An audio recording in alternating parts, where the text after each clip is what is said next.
بسم الله الرحمن الرحيم. அஸ்ஸலாமு அலைக்கும் வரஹ்மத்துல்லாஹி வபரகாத்துஹு. கண்ணியத்திற்குரிய எல்லாம் வல்ல அல்லாஹுவின் நல்லடியார்களே, இலக்கை மறந்த இஸ்லாமியர்கள் என்கின்ற ஒரு தலைப்பு வழங்கப்பட்டிருக்கிறது.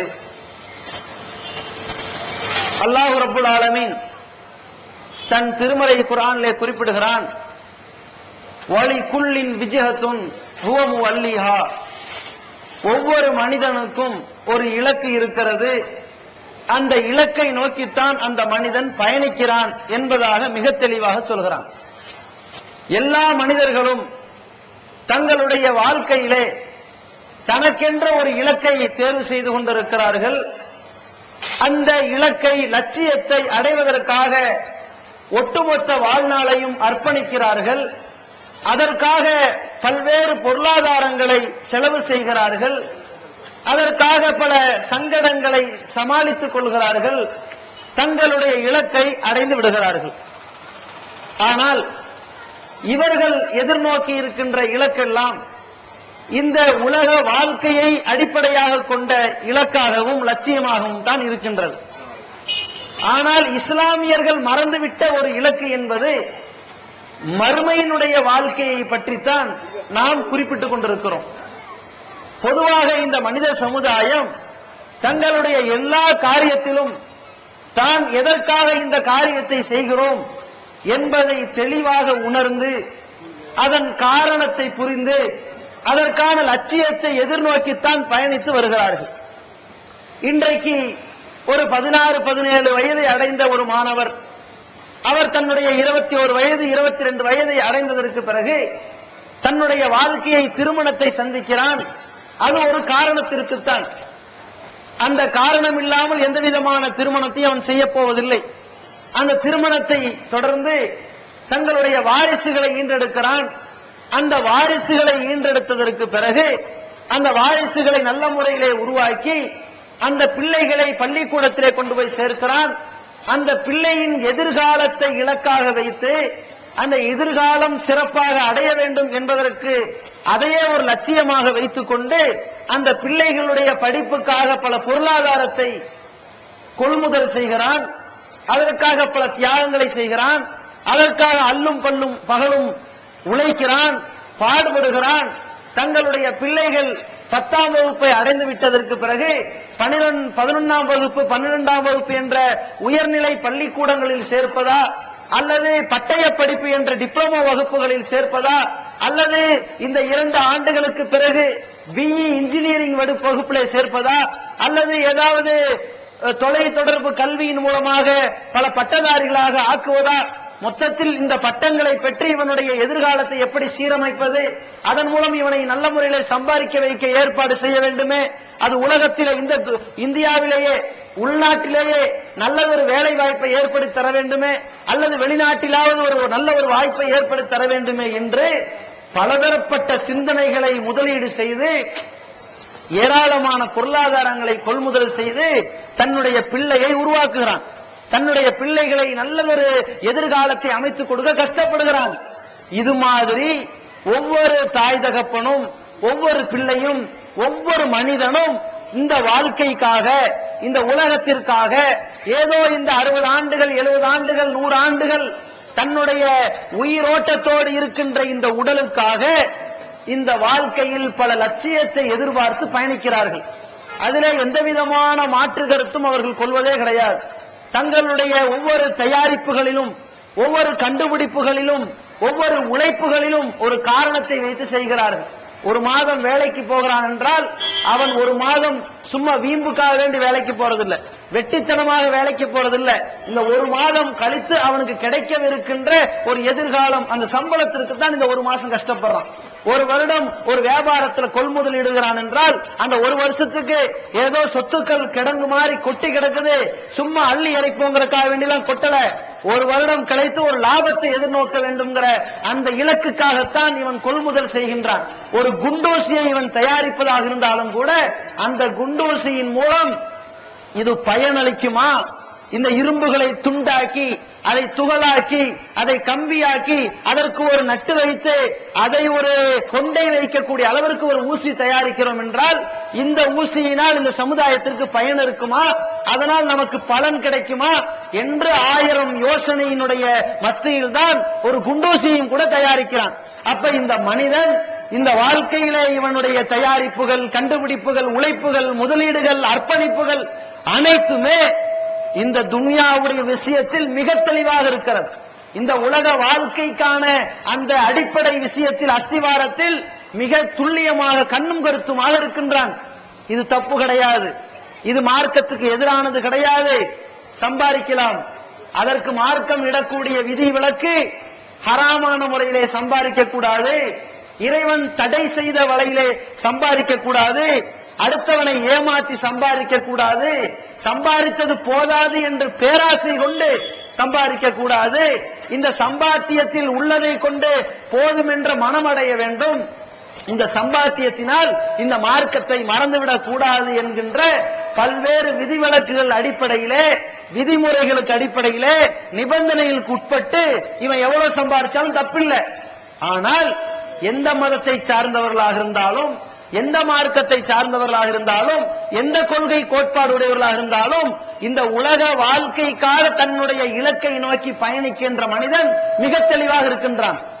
ஆனால் மறுமையின் வெற்றிக்காக வேண்டி இந்த பயணத்தை சரி செய்ய வேண்டும், அந்த மறுமை வாழ்க்கைக்காக வேண்டி இந்த வாழ்க்கையை சரி செய்ய வேண்டும், அதற்கென்று ஒரு முதலீடு செய்ய வேண்டும் என்ற விஷயத்தில் மட்டும் அனைத்து மக்களும், அனைத்து மக்களையும் விடுங்க, மறுமையை நம்பாதவர்கள் என்ற கேட்டகிரிக்கு போவாங்க.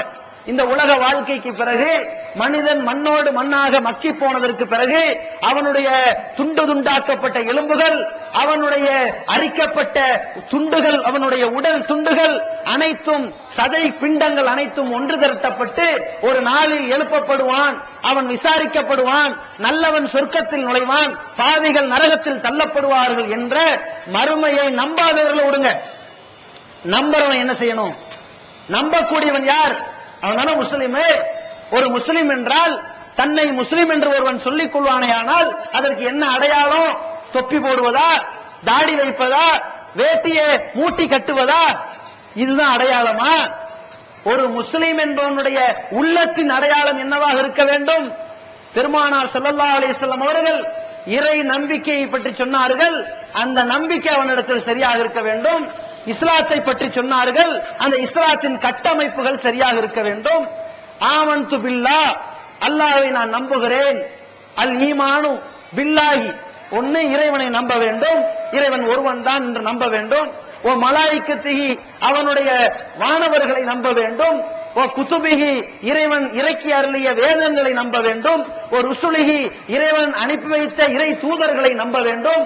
வல் யௌமில் ஆஹிரி, இந்த உலகத்தில் வாழ்கிற மனிதன் என்றைக்காவது ஒரு நாள் அழிவான், அழிந்த மனிதர்களோடு சேர்த்து ஒட்டுமொத்த உலகமும் அழியும், அனைத்தும் ஒன்று திரட்டப்படும், விசாரணைக்கு உள்ளாக்கப்படுவார்கள். அந்த மறுமை நாள் என்று ஒன்று இருக்கிறது என்று நம்ப வேண்டும்.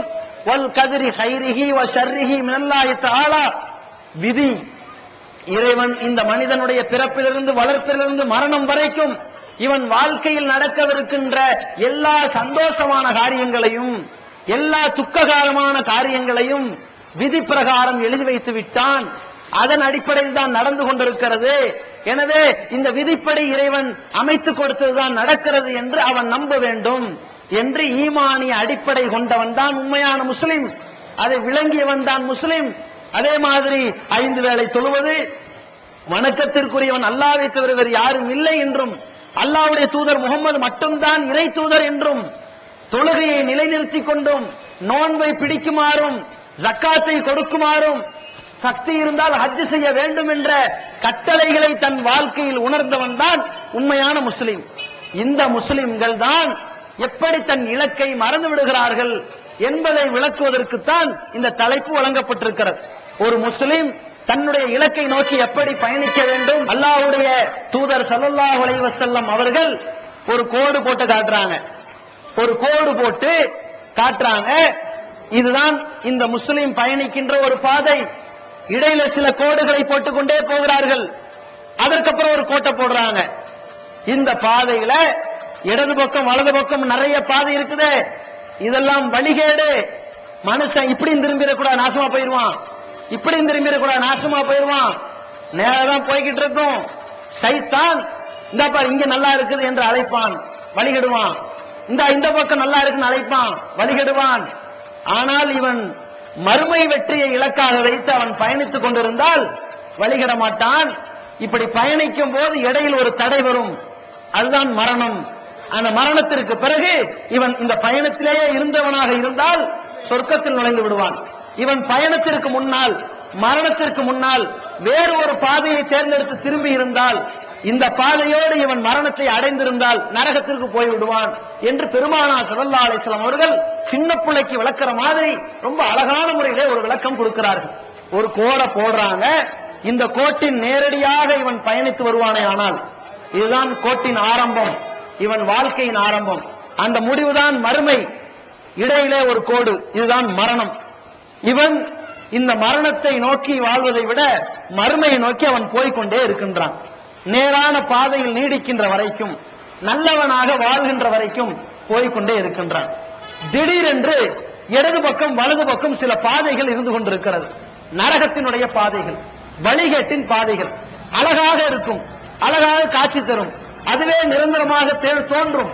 இவன் அப்படியே இந்த பக்கம் திரும்பி விடுவானேயானால் அல்லது அந்த பக்கம் திரும்பி விடுவானேயானால் அப்படி மரணித்து விட்டால் நரகத்துக்கு போய்விடுவான். இப்படி நேராக போய்கொண்டிருக்கும் போது மரணித்து விட்டால் அடுத்து சொர்க்கத்துக்கு போய்விடுவான் என்று சொன்னார்கள். இந்த இலக்கைத்தான் நேராக பயணித்து மரணத்தை அடைந்து அடுத்து சொர்க்கத்தை அடைய வேண்டிய, மறுமையை சந்திக்க வேண்டிய இலக்கை தான் இன்றைய இஸ்லாமியர்கள் பல கோணங்களில் மறந்து வாழ்ந்து கொண்டிருக்கிறார்கள். முதல் மறதி என்ன? இந்த துன்யா நமக்கு நிரந்தரமானது என்ற நம்பிக்கையினால் ஒரு மறதி. மறதினா ரெண்டு வகை இருக்குதுங்க.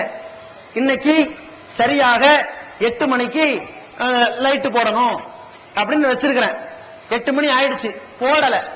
8:45 ஆயிடுச்சு, அப்பதான் ஞாபகம் வருது, ஆஹா 8 மணிக்கு லைட் போட சொன்னாங்களே, மறந்துட்டமே, போடுறோம். இது இயல்பான ஒரு மறதி. ஆனால் 8 மணிக்கு லைட்டை போடுன்னு ஒருத்தன் சொல்றான், 7:55க்கு போட்டுக்கலாம் அப்படிங்கிறாரு.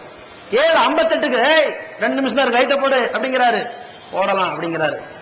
7:59 சொல்றாரு, லைட்டை போடுங்கிறாரு, 1 நிமிஷம் இருக்குல்ல போடலாம். 8 மணிக்கு சொல்ற லைட்டை போடு, போடணுமோ அப்படின்னு நினைக்கலாம் பாருங்க. இது மறதி இல்ல, கவனக்குறைவு. இந்த கவனக்குறைவுலையும் பொடும்போக்கிலையும் இந்த மக்கள் தன்னுடைய இலக்கை மறந்து விடுகிறார்கள். எந்த மாதிரி ஏளனமாக நினைத்து அந்த பொடும்போக்காக இருந்து இந்த மறுமை நாளை புறக்கணித்து வாழ்கிறார்கள் என்றால், முதல் கட்டமாக இந்த துன்யாதான் நம்முடைய வாழ்க்கை. நாம வாழக்கூடிய வாழ்க்கையில கண்கூடாக பார்க்கிறோம். நம்ம கண்ணு முன்னாடி பிறந்த குழந்தை சாகுது பார்க்கிறோம். நம்ம கண்ணு முன்னாடி 5 வயசு பாலகன் இறக்குறான் பார்க்கிறோம். நம்ம கண்ணு முன்னாடி 50 வயசுக்காரன் இறக்குறான். நோயாளியா இருக்கிறான், அவனும் இறக்குறான். ஒருத்தர் நோயாளியா போய் சேர்ந்திருக்கிறான், நிவாரணம் அடைஞ்சு வரான். அப்ப நோயினால் இறக்குறதுங்கிறது கொஞ்சம் வித்தியாசப்படுது. ஒருத்தர் ஆரோக்கியமா இருக்கிறான், அவனும் பொட்டுன்னு போயிடுறான். ஒருத்தர் ஆரோக்கியமா இருக்கிறான், கொஞ்ச நாள் இழுத்துக்கிட்டு இருக்குது. அப்ப ஆரோக்கியத்தினாலும் நிரந்தரமா எல்லாரும் வாழ்வாங்கன்னு சொல்ல முடிய மாட்டேங்குது. ஒருத்தன் ஆக்சிடென்ட்ல விழுந்து அடிபட்டு சாவறான், ஒருத்தன் ஆக்சிடென்ட்ல அடிபட்டு சாவல, நடக்கவும் செய்யுது, நடக்காமல் இருக்குது. ஆனா நம்ம கண்ணு முன்னாடி இறைவன் எப்படி காட்டுறான்னா, ஐனமா தக்கூனு யுதரிக்குமுல் மௌத், நீங்க எங்கே இருந்தாலும் சரி உங்களை மரணம் வந்து அடைந்தே தீரும். வலவு குன்தும் ஃபீ புரூஜி முஷய்யதா, உறுதியாக கடுமையாக இறுக்கமாக கட்டப்பட்ட கோட்டைகளில் போய் நீங்கள் தங்கிக் கொண்டாலும் சரி மரணம் உங்களை தேடிக் கொண்டு வந்து பிடித்து விடும் என்பதாக அல்லாஹ்வுடைய இறைவசனம் மிக தெளிவாக சொல்கிறது. இன்னொரு இடத்துல இறைவன் சொல்கிறான், மரணத்தை பற்றிய ஒரு அழகான எடுத்துக்காட்டை சொல்கிறான். குல் நபியே, நீங்கள் சொல்லுங்கள், இன்னல் மௌத்தல்லதி தஃபிரூன மின்ஹு, மரணம்னா என்னவென்று தெரியுமா? மரணத்திற்கு ஒரு இலக்கணம், எதை வரக்கூடாது என்று நீங்கள் பயந்து ஓடுவீர்களோ அதுதான் மரணம். இன்னகும் முலாக்கிக்கும், ஆனால் எது வரக்கூடாது என்று நீங்கள் பயந்து ஓடுவீர்களோ அது கண்டிப்பா உங்கள்கிட்ட வந்துவிடும் என்பதாக இறைவன் சொல்கிறான். எதை பார்த்து இந்த மனிதன் பயப்படுகிறானோ, எது வரக்கூடாது என்று இவன் தயங்குகிறானோ அந்த மரணம் இவனை வந்து சம்பவித்தே தீரும் என்பதாக சொல்கிறான். ஒரு கதை கூட சொல்லுவாங்க. எப்படி? அதாவது மலக்குல் மௌத் இருக்கிறாங்கல்ல, ஒரு மனிதன் குறிப்பிட்ட இந்த நாளில், இந்த நேரத்தில், இந்த தருணத்தில் இந்த நிலையில் இவனுடைய உயிர் எடுக்கப்படும் என்று இறைவன் எழுதி வச்சிருப்பான். அந்த உயிரை வாங்குவதற்காக வேண்டி ஒரு வானவர் நியமிக்கப்படுகிறார். நம்ம சமுதாயத்துல எப்படி தப்பா புரிஞ்சுக்கிட்டாங்கன்னா, அந்த வானவர் பேர் இஸ்ராயில் அப்படின்னு தப்பா விளங்கிட்டாங்க. அப்படி இஸ்ராயில்ங்கிற பேர்ல குரான்லயோ ஹதீஸ்களிலோ எந்த ஒரு வானவர் பேரும் கிடையாது.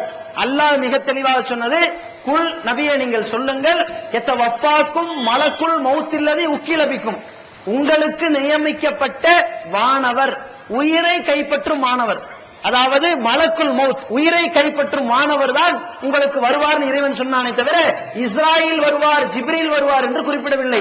இஸ்ராயில் என்ற பெயரில் மலக்கும் கிடையாது. அப்போ உயிரை கைப்பற்றுகிற வானவர் வருவார். அவர் வந்து கைப்பற்றுகின்ற சந்தர்ப்பத்தில் இந்த வானவரை உலகத்துல யாராலையும் பார்க்க முடியாதுங்க. இந்த வானவரை நபிமார்களை தவிர வேறு யாரும் பார்க்க முடியாது. ஒரு மனிதனுடைய உயிரை வாங்கக்கூடிய நேரத்தில் வராருல்ல, சரியாக அவருடைய உடலில் இருந்து தன்னுடைய கண் வழியாக அப்படியே உயிர் நீங்குகிற பொழுதுதான் அந்த மனிதனுக்கு தெரியும், நம்முடைய உயிரை வாங்குவதற்காக இந்த வானவர் வந்திருக்கிறார் என்று இவர் அறிந்து கொள்வார். இவர் அறிந்து கொண்டிருப்பதை மக்களால் அறிந்து கொள்ள முடியாது. அவர் சிலை மாதிரி படுத்த மாதிரி தெரியும், அவர் கண்ணை அசைக்கிறது தெரியும். ஆனால் ஏன் அசைக்கிறார், எதை உற்று பார்க்கிறார், பயப்படுகிறது நமக்கு தெரியாது. ஆனால் அவர் பயப்படுவார், தயங்குவார், கெஞ்சுவார், கதறுவார். பாவியாக இருந்தால், நல்லவராக இருந்தால் ஒரு மனமகிழ்ச்சியோடு இருப்பார். ஆனால் அவருடைய முகத்தை பார்த்து நம்மளால் கண்டுபிடிக்க முடியாது. மலக்குல் மௌத் வந்து கொண்டிருக்கிறார் என்றோ, பேசிக் கொண்டிருக்கிறார் என்றோ, பார்த்து கொண்டிருக்கிறார் என்று கண்டுபிடிக்க முடியாது. உயிர் எடுக்கும் போதுதான் அந்த மலக்குல் மௌத்தை அவனால பார்க்க முடியும். யார் மரணிக்க போகிறானோ அவனால் பார்க்க முடியும், அதுக்கு முன்னாடி பார்க்க முடியாது. இருந்தாலும் ஒரு கதை சொல்லுவார்கள். எதுக்கு அந்த கதையை சொல்லுவாங்கன்னா, மரணம் ஒருத்த எங்க போய் சாகணுமோ அங்க கரெக்டா வந்து சேரும் என்பதற்கு ஒரு கதை சொல்லுவார்கள். எப்படின்னா, ஒருத்த என்ன செய்யறான், ஒரு ஊருக்குள்ள வந்து ஒரு பெரிய ஹோட்டல்ல நல்ல கூத்து கும்மாளம் அடிச்சுக்கிட்டு இருக்கிற ஒரு ஹோட்டல்ல பூந்து இவன் மது குடிச்சுக்கிட்டு இருக்கிறான். குடிச்சுக்கிட்டு இருக்கிற நேரத்துல திடீர்னு மலக்குல் மௌத்தை பார்த்துட்டான். சரியா, அது பார்க்க இயலாது, இந்த கதையில சொல்லுவாங்க. பார்த்துட்டான். பார்த்தவன ஆஹா, இவர் எதுக்கு தேவையில்லாம இங்க வந்தாரு, மத்தவனுக்கு தெரியாதுல, அவரை தானே தூக்க போறாங்க, இவரே தேவையில்லாம இங்க நிக்கிறாரு அப்படின்னு சொல்லிட்டு உடனே இந்த இடத்துல இருந்து காலி பண்ணிடலான்ட்டு கடை வெளியே வந்துடுறாரு. பின்னாடியே வராரு.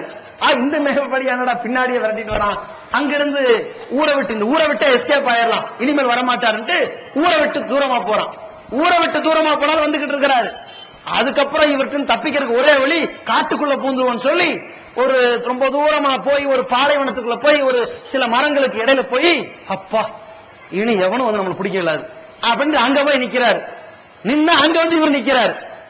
ஏனப்பா உன்னை பார்த்துதான பயந்து நீ அங்க ஏன் உயிரை கைப்பற்றிட கூடாது, அங்க உயிரை கைப்பற்றிட கூடாது பயந்து இங்க வந்த, இங்க வந்தால் ஆளை காலி பண்ண வந்துட்டியான்னு இவர் கெஞ்ச உடனே அந்த மலக்குல் மௌத் சொல்லுவாரா, நானும் அதான் யோசிச்சுக்கிட்டு இருந்தேன், இறைவன் உன்னை இந்த பாலைவன பகுதியில 4 மரத்துக்கு நடுவுல இந்த இடத்துல இருந்துதான் இத்தனை மணிக்கு ரூகை எடுக்க சொல்லி எனக்கு சொன்னான், உயிரை கைப்பற்ற சொன்னான். ஆனா உன்னை நான் அங்க பார்க்கும்போது இவன் என்ன இங்க நிக்கிறான், உயிரை அங்கெல்லாம் எடுக்கணும் நான் நினைச்சுக்கிட்டு இருந்தேன். கரெக்டா எங்க எடுக்கணுமோ நீ அந்த இடத்துக்கு நீனே வந்துட்ட, உயிரை எடுத்து கொண்டு போவாராம். இதுல எந்த செய்தியை சொல்ல வருவாங்கன்னா, இந்த முன்ன பின்ன பாக்குறதெல்லாம் முடியாது, பேசுறதெல்லாம் முடியாது. கடைசியில ரூகை எடுக்கும் போதா இவனும் பார்ப்பான், ரூகை எடுக்கும் போது அவரும் போட்டு அடிப்பாரு, அது மட்டும்தான் உண்மை. ஆனா இதுல என்ன சொல்லுவாங்கன்னா, மரணத்தை பொறுத்த வரைக்கும் இவன் எங்கே விரண்டு ஓடினாலும் சரி அது இவனை விரட்டி பிடிக்கக்கூடியதாக இருக்கிறதுங்கிறத இந்த உலகத்துல நாத்திகனா இருந்தாலும் உணர்ந்திருக்கிறான், பல கடவுள் கொள்கைகள் உள்ளவனாக இருந்தாலும் உணர்ந்திருக்கிறான், ஒரு கடவுள் கொள்கை கொண்ட இஸ்லாமியர்களும் உணர்ந்திருக்கிறார்கள். ஆனால் இவ்வளவு உணர்ந்தும் கூட எதில் உணர்வு வரவில்லை, நாம என்றைக்கோ ஒரு நாள் நம்முடைய உயிர் நம் தொண்டைக்குழியை சந்திக்க போகிறது, நாம் மரணிக்க போகின்றோம், இன்றைக்கு உறங்குகிறோம், காலையில் விழிப்போமா விழிக்க மாட்டோமா என்று நமக்கு தெரியாது என்றெல்லாம் வாழ்ந்து கொண்டிருக்கிற மனிதன் இதில் என்ன நினைக்கிறான், நம்ம 40 வயசு வாழ்றோம், 50 வயசு வாழ்றோம், 60 வயசு வாழ்றோம், மிஞ்சி போனா ஒரு 100 வயசு. இந்த 100 வருஷத்துக்காக வேண்டி எதை இழக்கிறான், வலல் ஆகிரத்து கைருல் லக்க மினல் ஊலா, நபியே முகமதே முந்தியது இருக்கிறதே இந்த உலக வாழ்க்கை, இதை விட பின்னாடி வரப்போகிறதே மறுமை வாழ்க்கை, அதுதான் சிறந்தது என்று இறைவன் சொன்னானே, அதுதான் நிரந்தரமானது என்று சொன்னானே, அந்த மறுமையை மறந்து பல்லாயிரக்கணக்கான வருடங்கள் வாழக்கூடிய இன்பமயமான வாழ்க்கையை மறுத்து இவன் ஒரு 50 வருடத்திற்காக, ஒரு 60 வருடத்திற்காக, ஏதோ ஒரு 30 வருடத்திற்காக இந்த மறுமையை புறக்கணித்தவனாக இந்த உலகத்தில் வாழ்கிறான். துன்யாவின் மீது கொண்ட வெறி, இந்த உலகத்திலே காசு சம்பாதிக்க வேண்டும், எப்படிப்பட்ட பேராசை, காசு பணத்தை சம்பாதிக்க வேண்டும் என்பதற்காக வேண்டி ஹராமான வழியிலே தேட ஆரம்பிக்கின்றான். வட்டி வாங்கி சாப்பிடுகிறான். லா தவக்குல் ரிபா அல்லாஹ் முதாஃபா, நீங்கள் பன்மடங்கு பொருளாதாரத்தை பெருக்கக்கூடிய வட்டி வாங்கி சாப்பிடாதீர்கள் என்று இறைவனுடைய கட்டளையையும் தாண்டி தன் பொருளாதாரத்தை கொண்டு போய் மியூச்சுவல் ஃபண்ட் என்ற பெயரிலே, டெபாசிட் என்ற பெயரிலே, வங்கி கடன் என்ற பெயரிலே, அதே போன்று மக்களுக்கு குறைஞ்ச வட்டி என்ற பெயரிலே, கந்து வட்டிங்கிற பெயரிலே, கரண்ட் வட்டிங்கிற பெயரிலே வட்டி வாங்கி சாப்பிடுகிறானே. அதே மாதிரி உழைத்து சாப்பிடக்கூடியவர்கள் பேராசை பிடித்து உடனே எல்லா பொருள்களையும் வாங்க வேண்டும், எல்லா பொருள்களுக்கும் ஆஸ்தி பெற வேண்டும் என்பதற்காக ஆடம்பரமான வாழ்க்கை, பெரிய home theatre, TV, fridge, washing machine, mixie, இதெல்லாம் அத்தியாவசியமா இருக்குதுன்னு சொன்னா நிதானம் வாங்கிக்கலாம். ஆனா சம்பாதிக்கிறது என்னமோ 3000 ரூபாய், வாங்குறது என்னமோ 30,000 ரூபாய்க்கு இப்ப ஜாமான்.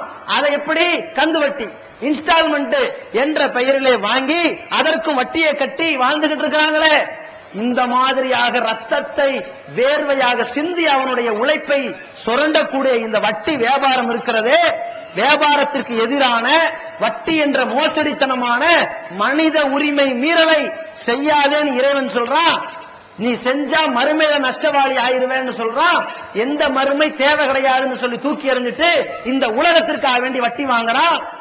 அதே மாதிரி மறுமை நாள்ல கடும் நஷ்டவாளி ஆயிருவேன்னு சொல்லி இறைவன் அநியாயம் செய்யக்கூடாது எச்சரிக்கை செய்யறான். அந்த அநியாயத்தை மறந்தவனாக, மறுத்தவனாக, மறுமையை புறக்கணித்தவனாக உலகத்தில் நம்ம பெரிய செல்வந்தன் ஆகணும், யார் தலையிலையாவது பணத்தை கட்ட வேண்டியதான்னு சொல்லி வரதட்சணைங்கிற வன்கொடுமையை அரங்கேற்றுகிறான். தன்னுடைய பிள்ளைகளை அடமானம் வைத்து அதற்காக வேண்டி பல நகைகளையும் பொருளாதாரங்களையும் பல தீனி பண்டாரங்களையும் வாங்கி இந்த உலகத்திலே வாழ்ந்து கொண்டிருப்பதை பார்க்கிறோம். இன்னொரு பக்கத்துல மோசடி செய்து ஏமாற்றி தன்னுடைய பொருளாதாரத்தை சேகரிக்கிறத பார்க்கிறோம். இன்னொரு பக்கத்துல 5 வேளை தொழுகை இருக்கிறது, இவன் தன் இறைவனுக்கு செய்ய வேண்டிய கடமை இருக்கிறது. இந்த தொழுகையினால் இவன் பாவமான காரியத்திலிருந்து விடுபடுவதற்கு வாய்ப்பு இருக்கிறது, மானக்கேடான காரியத்திலிருந்து ஒதுங்குவதற்கு வாய்ப்பு இருக்கிறது. இன்னசலாத்த காணத்தல் மூமினின கிதாபன் மௌகூத்தா, மூமின்கள் மீது தொழுகை நேரம் குறிக்கப்பட்ட கடமையாக இருக்கிறது.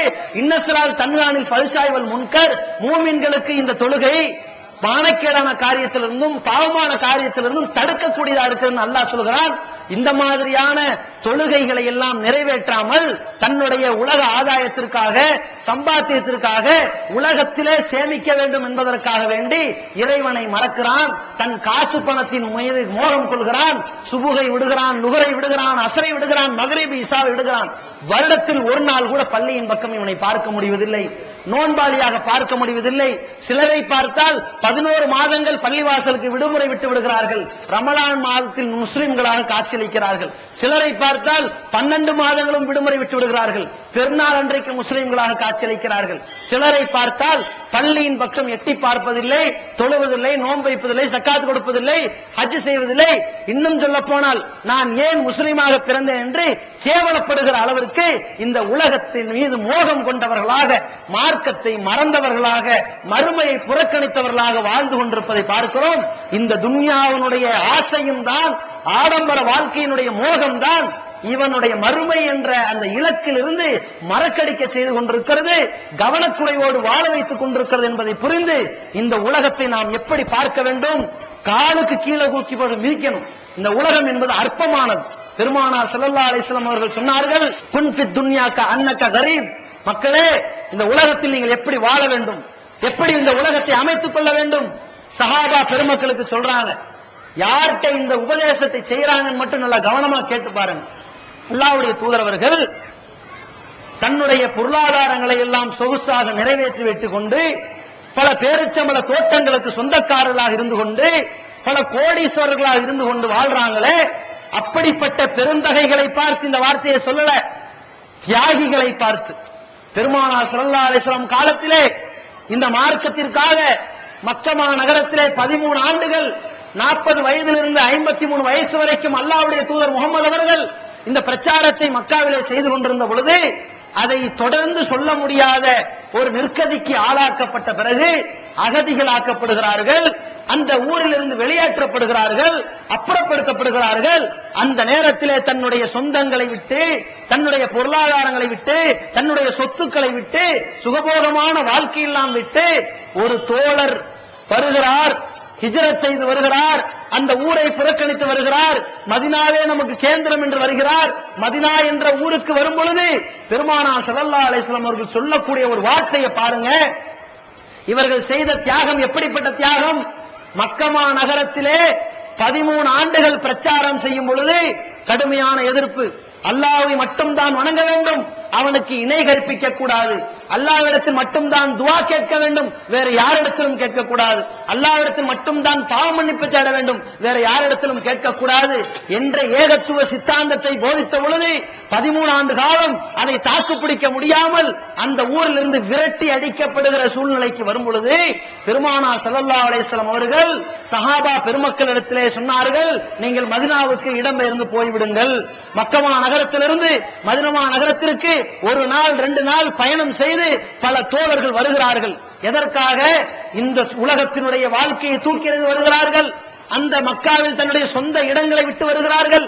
சில நபித்தோழர்களை பார்த்து அந்த மக்காவாசிகள் கேட்டார்கள், என்ன நபித்தோழர்களே, நீங்கள் முகமதோடு சேர்ந்து விட்டீர்கள் தானே, இந்த உலகம் தேவையில்லை என்று சொல்கிறீர்களே, மறுமைதான் தேவை என்று சொல்கிறீர்களே, அல்லாஹ் ஒருவனைத்தான் வணங்க வேண்டும் என்று சொல்கிறீர்களே, அப்படி என்றால் இந்த ஊரில் உங்களால் இருக்க முடியாது என்று போகிறீர்களே, இந்த ஊர்ல விட்டு நீ போறதா இருந்தா நீ போய்க்க, எந்த ஊர்ல நீ சம்பாரிச்சு வச்ச சொத்தெல்லாம் விட்டுட்டு போய்க்க, அது இங்கே இருக்கட்டும்.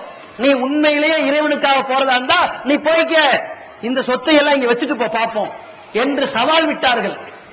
அப்பொழுதும் அந்த தோழர்கள் ஏதோ வாழையடி வாழையாக முஸ்லிம் என்று சொல்லிக்கொண்டு இன்றைக்கு கொஞ்ச நஞ்ச அர்ப்பணிப்பு கூட செய்யாம நம்ம பின்வாங்கிட்டு இருக்கிறோமே, இன்னைக்கு நம்ம இந்த மார்க்க பணி நடக்குது, பொதுக்கூட்டம் நடக்குதுன்னு வீடு வீடா வசூல் பண்ணணும் வைங்க, நமக்கு எவ்வளவு போடுறது? 10 ரூபா, 15 ரூபா, 25 ரூபா, எப்படி பிச்சை? அட நாம என்னமோ வெளிநாட்டுல இருந்து நமக்கு பணம் கொட்டுற மாதிரி நினைத்துக் கொண்டு 25 ரூபா 30 ரூபா காசு. ஆனால் இங்க பெரிய பெரிய திருவிழா நடத்துவார்கள், பெரிய பெரிய ஆடம்பரமான காட்சிகளோடு பல செயல்களை ஏற்றுவார்கள். பள்ளிவாசலுக்கு பராத்துங்கிற பேர்ல கந்தூரி விழா கொண்டாடுவார்கள், மேராஜ்ங்கிற பேர்ல கந்தூரி விழா கொண்டாடுவார்கள், ரமலான் மாசத்தை 27ஆம் கிழமைங்கிற பேர்ல பிரம்மாண்டமா கொண்டாடுவார்கள். அல்லாஹ்வுடைய தூதர் காட்டித்தராட்டி அதிக பிரசங்கித்தனமா செய்வார்கள். அல்லாஹ்வுடைய தூதர்கள் காட்டித்தராத இஸ்லாத்தில் மாபெரும் பாவமாக இருக்கின்ற செயலாக இருந்தாலும் பெருமையோடு செய்வார்கள். அதுக்கு மட்டும் 500 ரூபா 1000 ரூபா அள்ளி தரக்கூடிய பழக்கமும், பாவத்திற்கு துணை போகக்கூடிய வேகத்திலே நன்மைக்கு கொஞ்சம் கூட எட்டெடுத்து வைக்காத மக்களை நாம பார்க்கிறோம், கொஞ்சம் கூட அர்ப்பணிக்காத மக்களை பார்க்கிறோம். ஆனால் இந்த மார்க்கத்திற்காக, இந்த கொள்கைக்காக, இந்த ஓரை கொள்கைதான் மறுமையில் மகத்தான வெற்றி ஏற்படுத்தும் என்பதை உணர்ந்த சஹாபாக்கள் அந்த மக்காவிலிருந்து தன்னுடைய சொந்த இடத்தை விட்டு வருகிறார்கள், மதீனாவுக்கு வருகிறார்கள். அப்பொழுது பெருமானார் ஸல்லல்லாஹு அலைஹி வஸல்லம் என்ன வார்த்தையை சொன்னாங்க தெரியுமா? இந்த மதீனாவுக்கு வருகிற தோழர்களே, நீங்கள் எதை நோக்கி வருகிறீர்கள்? இன்னமல் ஆமாலு பின்னியாத், செயல்கள் எல்லாம் எண்ணங்களை பொறுத்தே அமைகின்றது. இன்னமாலி குல்லிம்ரி மானவா, ஒவ்வொரு மனிதனும் அவன் எண்ணியது அவனுக்கு கிடைக்கின்றது, அவன் இலக்கை அடைந்து விடுகிறான்.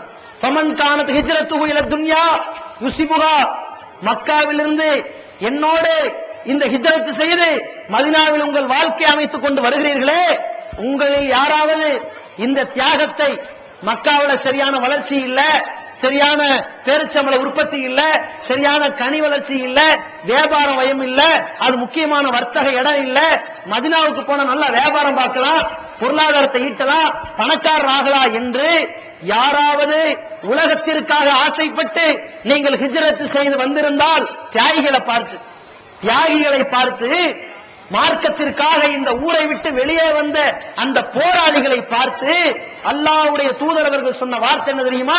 உங்களில் யாராவது மதீனாவுக்கு போன நல்ல காசு கிடைக்கும், மதீனாவுக்கு போன நல்ல செல்வம் கிடைக்கும், நல்ல சொத்து கிடைக்கும், வியாபாரம் பண்ணி பொழைச்சிக்கலாம், அது ஒரு பட்டணம் தானே, மதீனா என்றாலே அரபில பட்டணம்னு அர்த்தம், பட்டணத்துக்கு போனா பொழைச்சிக்கலாம் என்று யாராவது வந்தீர்களானால் யுஸிபுஹா, அதனால நோக்கம் நிறைவேறும், இலக்கு நிறைவேறும். ஆனால் நீங்க எதுக்காக வரணும்? அல்லாஹ்வுக்காக ஹிஜ்ரத் செஞ்சு வாங்கன்னு கூப்பிட்டாங்க. அதே மாதிரி அவ் இம்ராத்தின் என்கியுஹா, மக்காவுல சரியான பெண்களை விட மதினாவிலே வாழ்கின்ற அன்சாரி பெண்கள் அழகாக இருப்பார்கள், அங்கே சென்று நம்ம திருமணம் முடித்துக் கொள்ளலாம் என்று நீங்கள் நினைத்தீர்களானால் திருமணம் உங்களுக்கு கிடைக்கத்தான் செய்யும், பெண்கள் கிடைப்பார்கள்.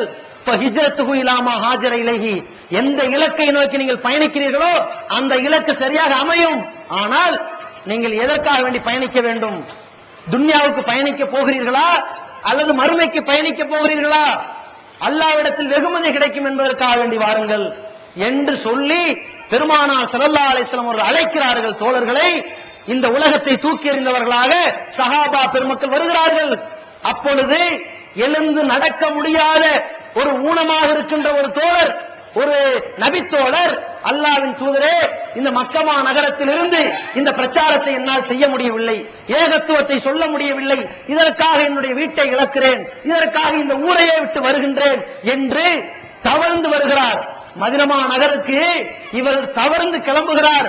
அந்த ஊர்ல இருந்து பாலைவனங்க, கடுமையான வெயில், உச்ச வெயில் மண்டைய புழக்குமே, அது மாதிரியான நிர்பந்தத்திற்கு ஆளாக்கப்பட்ட தோழர்கள் தவள ஆரம்பிக்கும் போது மரணம் அடைந்து விடுகிறார்.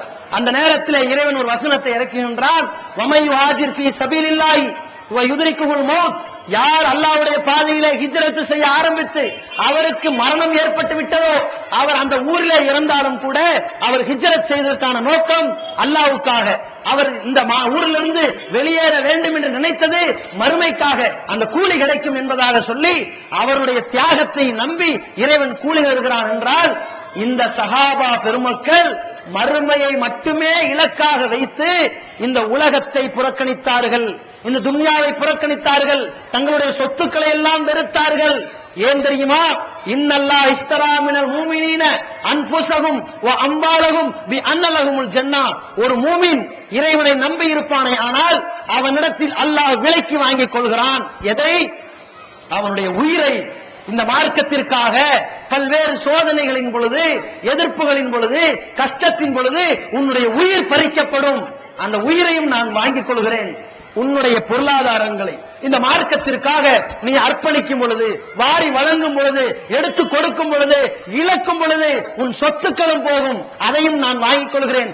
ஏன் தெரியுமா? பி அன்ன லஹுமுல் ஜன்னah, உனக்கு சொர்க்கம் அதற்காக கிடைக்கும் என்று மூமின்களிடத்தில் சுவனத்திற்கு, சுவன பூஞ்சோலைக்கு பகரமாக இந்த உயிரையும் இந்த காசையும் வாங்கிட்டான்னு சொன்னா, இந்த மூமின் எதற்கு வாழ வேண்டும்? மறுமைக்காக வாழ வேண்டும், இந்த உலகத்தை மறக்க வேண்டும். இந்த உலகம் என்பது எப்படி அமைத்துக் கொள்ள வேண்டும்? இப்படிப்பட்ட தியாகிகளை பார்த்து பெருமானார் ஸல்லல்லாஹு அலைஹி வஸல்லம் சொன்னார்கள், குன் ஃபித் துன்யா கஅன்னக கரீப், இந்த உலகத்திலே நீங்கள் வாழும் பொழுது ஒரு அந்நியன் போன்று, உனக்கும் இந்த உலகத்துக்கும் சம்பந்தம் இல்லாதது போன்று வாழ்ந்து விடப்பா. அவ் ஆபிரி சபீல், நீ ஒரு வழிப்போக்கனை போன்று, ஏதோ வெளியூர்ல இருந்து இன்னொரு ஊருக்கு போகிறாய், இடையிலே ஒரு மணி நேரம் நிப்பாட்டுகிறார்கள், இறங்குகிறாய், அவன் மலஜலம் கழிக்கிறாய், தேவையான உணவுகளை எடுத்துக் கொள்கிறாய், மீண்டும் பயணத்தை தொடர்கிறாய். இது மாதிரி இந்த உலகத்தில் பிறந்திருக்கிறாய், இடையிலே இறங்கி இருக்கிறாய் என்ற அர்த்தம். ஏதோ கொஞ்ச நாள் வாழ்கிறாய், இடையிலே தன்னுடைய தேவைகளை நிறைவேற்கிறாய் என்ற அர்த்தம். அதற்கடுத்து நீ பயணத்தில் தொடர வேண்டும். என்ன? உன் மரணத்தை தொடர்ந்து மறுமை. இப்படித்தான் இந்த உலகத்தில் வாழ வேண்டும் என்று அந்த சஹாபா பெருமக்களிடத்தில், தியாகிகளிடத்தில் இப்படி சொல்லி இருக்கிறார் என்றால், உலகமே கதி, இந்த உலகமே மயம் என்று வாழ்ந்து கொண்டு மறுமையை மறந்திருக்கிற நாம் இந்த உலக வாழ்க்கையை எந்த அளவிற்கு புறக்கணிக்க வேண்டும் என்று யோசித்து பாருங்கள். நம்முடைய சம்பாத்தியத்துல அளவு கடந்த பேராசை வர்றது காரணம் என்ன? இந்த துன்யாவை வெறிபிடிச்ச மாதிரி நம்ம நினைச்சதுதான் காரணம். ஆனால் இந்த உலகம் என்பது இறைவன் நமக்கு எதுக்கு கொடுத்திருக்கிறான்? சோதிக்கிறதுக்காண்டி கொடுத்திருக்கிறான். இந்த வாழ்க்கை நமக்கு எதுக்கு கொடுத்திருக்கிறான்? சோதிக்கிறதுக்காண்டி கொடுத்திருக்கிறான். ஒருத்தன் காசை எதுக்கு கொடுக்கிறான்? சோதிச்சுக்கிறதுக்காண்டி கொடுக்கிறான். ஒருத்தன் காசைய பறிக்கிறான், சோதிக்கிறதுக்காண்டி பறிக்கிறான். ஒருத்தன் இருந்து காசு பறிபோகிறது, என்ன செய்யறான்? இவன் மனநிலை எப்படி இருக்குது? இறைவனை நம்புறானா, புறக்கணிக்கிறானா? ஒருத்தனுக்கு காசு நிறைய கொடுப்போம், என்ன செய்யறான்? இவன் பெருமை அடிக்கிறானா, தான தர்மம் வழங்குறானா, வழங்காம இருக்கிறானா என்று பரிசோதிப்பதற்கு தானுங்க கொடுக்கிறான். இறைவன் நமக்கு தான தர்மத்தை அள்ளி வழங்குறமா இல்லையா என்று பரிசோதிக்க கொடுக்கிறான்.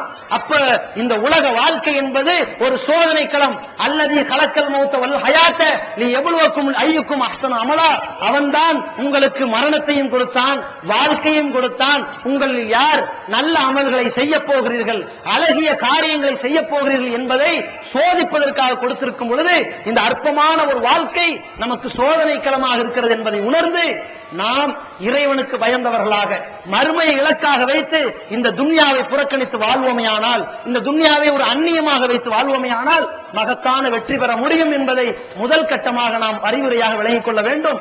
இரண்டாவது, மறுமையினுடைய இலக்கை இந்த உலகத்திலே ஒரு வாழ்ந்து கொண்டிருப்போது மறக்கிறது. காரணம் என்னென்றா, தவறாக அவன் போதிக்கப்படுவதுதான். எப்படி தவறாக போதிக்கப்படுகிறான்?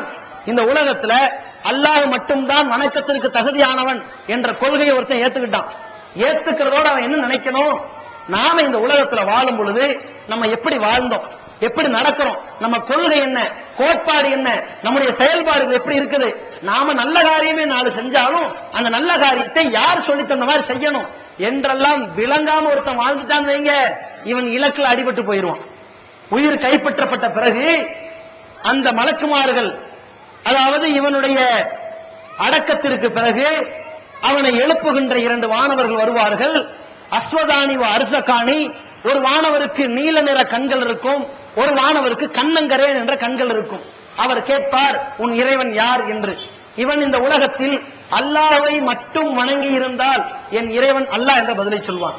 அல்லாஹ்வோடு பல அவுலியாக்கள் என்ற பெயரில் முஹைதீனையோ நத்தர் ஷாவையோ பீமாவையோ பாத்திமாவையோ செய்யதலையோ யாரையாவது அவன் வணங்கி இருந்தால், பாம்பையோ கழுதையோ குதிரையோ யானையோ யாரையாவது வணங்கி இருந்தால், இன்னைக்கு அதான் பாம்புக்கு ஒரு தர்கா, குதிரைக்கு ஒரு தர்கா, கழுதைக்கு ஒரு தர்கா, எருமைக்கு ஒரு தர்கா, யானைக்கு ஒரு தர்கா, பாம்புக்கு ஒரு தர்கா, அடுத்து பள்ளி பூரானுக்கெல்லாம் தர்கா உண்டாக்கிடுவாங்க.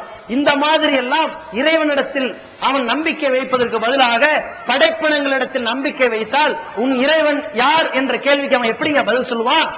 பதில் சொல்ல முடியாம போயிடும், இலக்குல உடைஞ்சு போயிடுவான். தான் எதை நோக்கி பயணிக்கிறானோ அது உடைஞ்சு போயிடுவான். அவனுடைய கேள்விக்கான பதில் வரலன்னா திணறி போயிடுவான். இரண்டாவது என்ன கேள்வி? உன்னுடைய தூதர் யார்? முகம்மது என்ற பதில் சொல்லணும். முகம்மது என்று அல்லாஹ்வுடைய தூதராக நான் வாயளவில் சொல்லிக் கொண்டால் அது ஏற்றுக்கொள்ளப்படுமா? இந்த முகம்மது அவர்களை தூதராக சொன்னால் பத்தாது, தூதராக கட்டுப்பட்டு நம்ம நடக்கணும். தூதர்னு சொன்னா பத்தாது, தூதர்னு அவர் என்ன சொல்ல சொன்னாரோ அப்படி சொல்லணும். எப்படி தொலை சொன்னாரோ அப்படி தொழணும். எப்படி நோன்பு வைக்க சொன்னாங்களோ அப்படி நோன்பு வைக்கணும். எப்படி சக்காத்து கொடுக்க சொன்னாங்களோ அப்படி சக்காத்து கொடுக்கணும். எப்படி ஹஜ் செய்ய சொன்னாங்களோ அப்படி ஹஜ் செய்யணும்.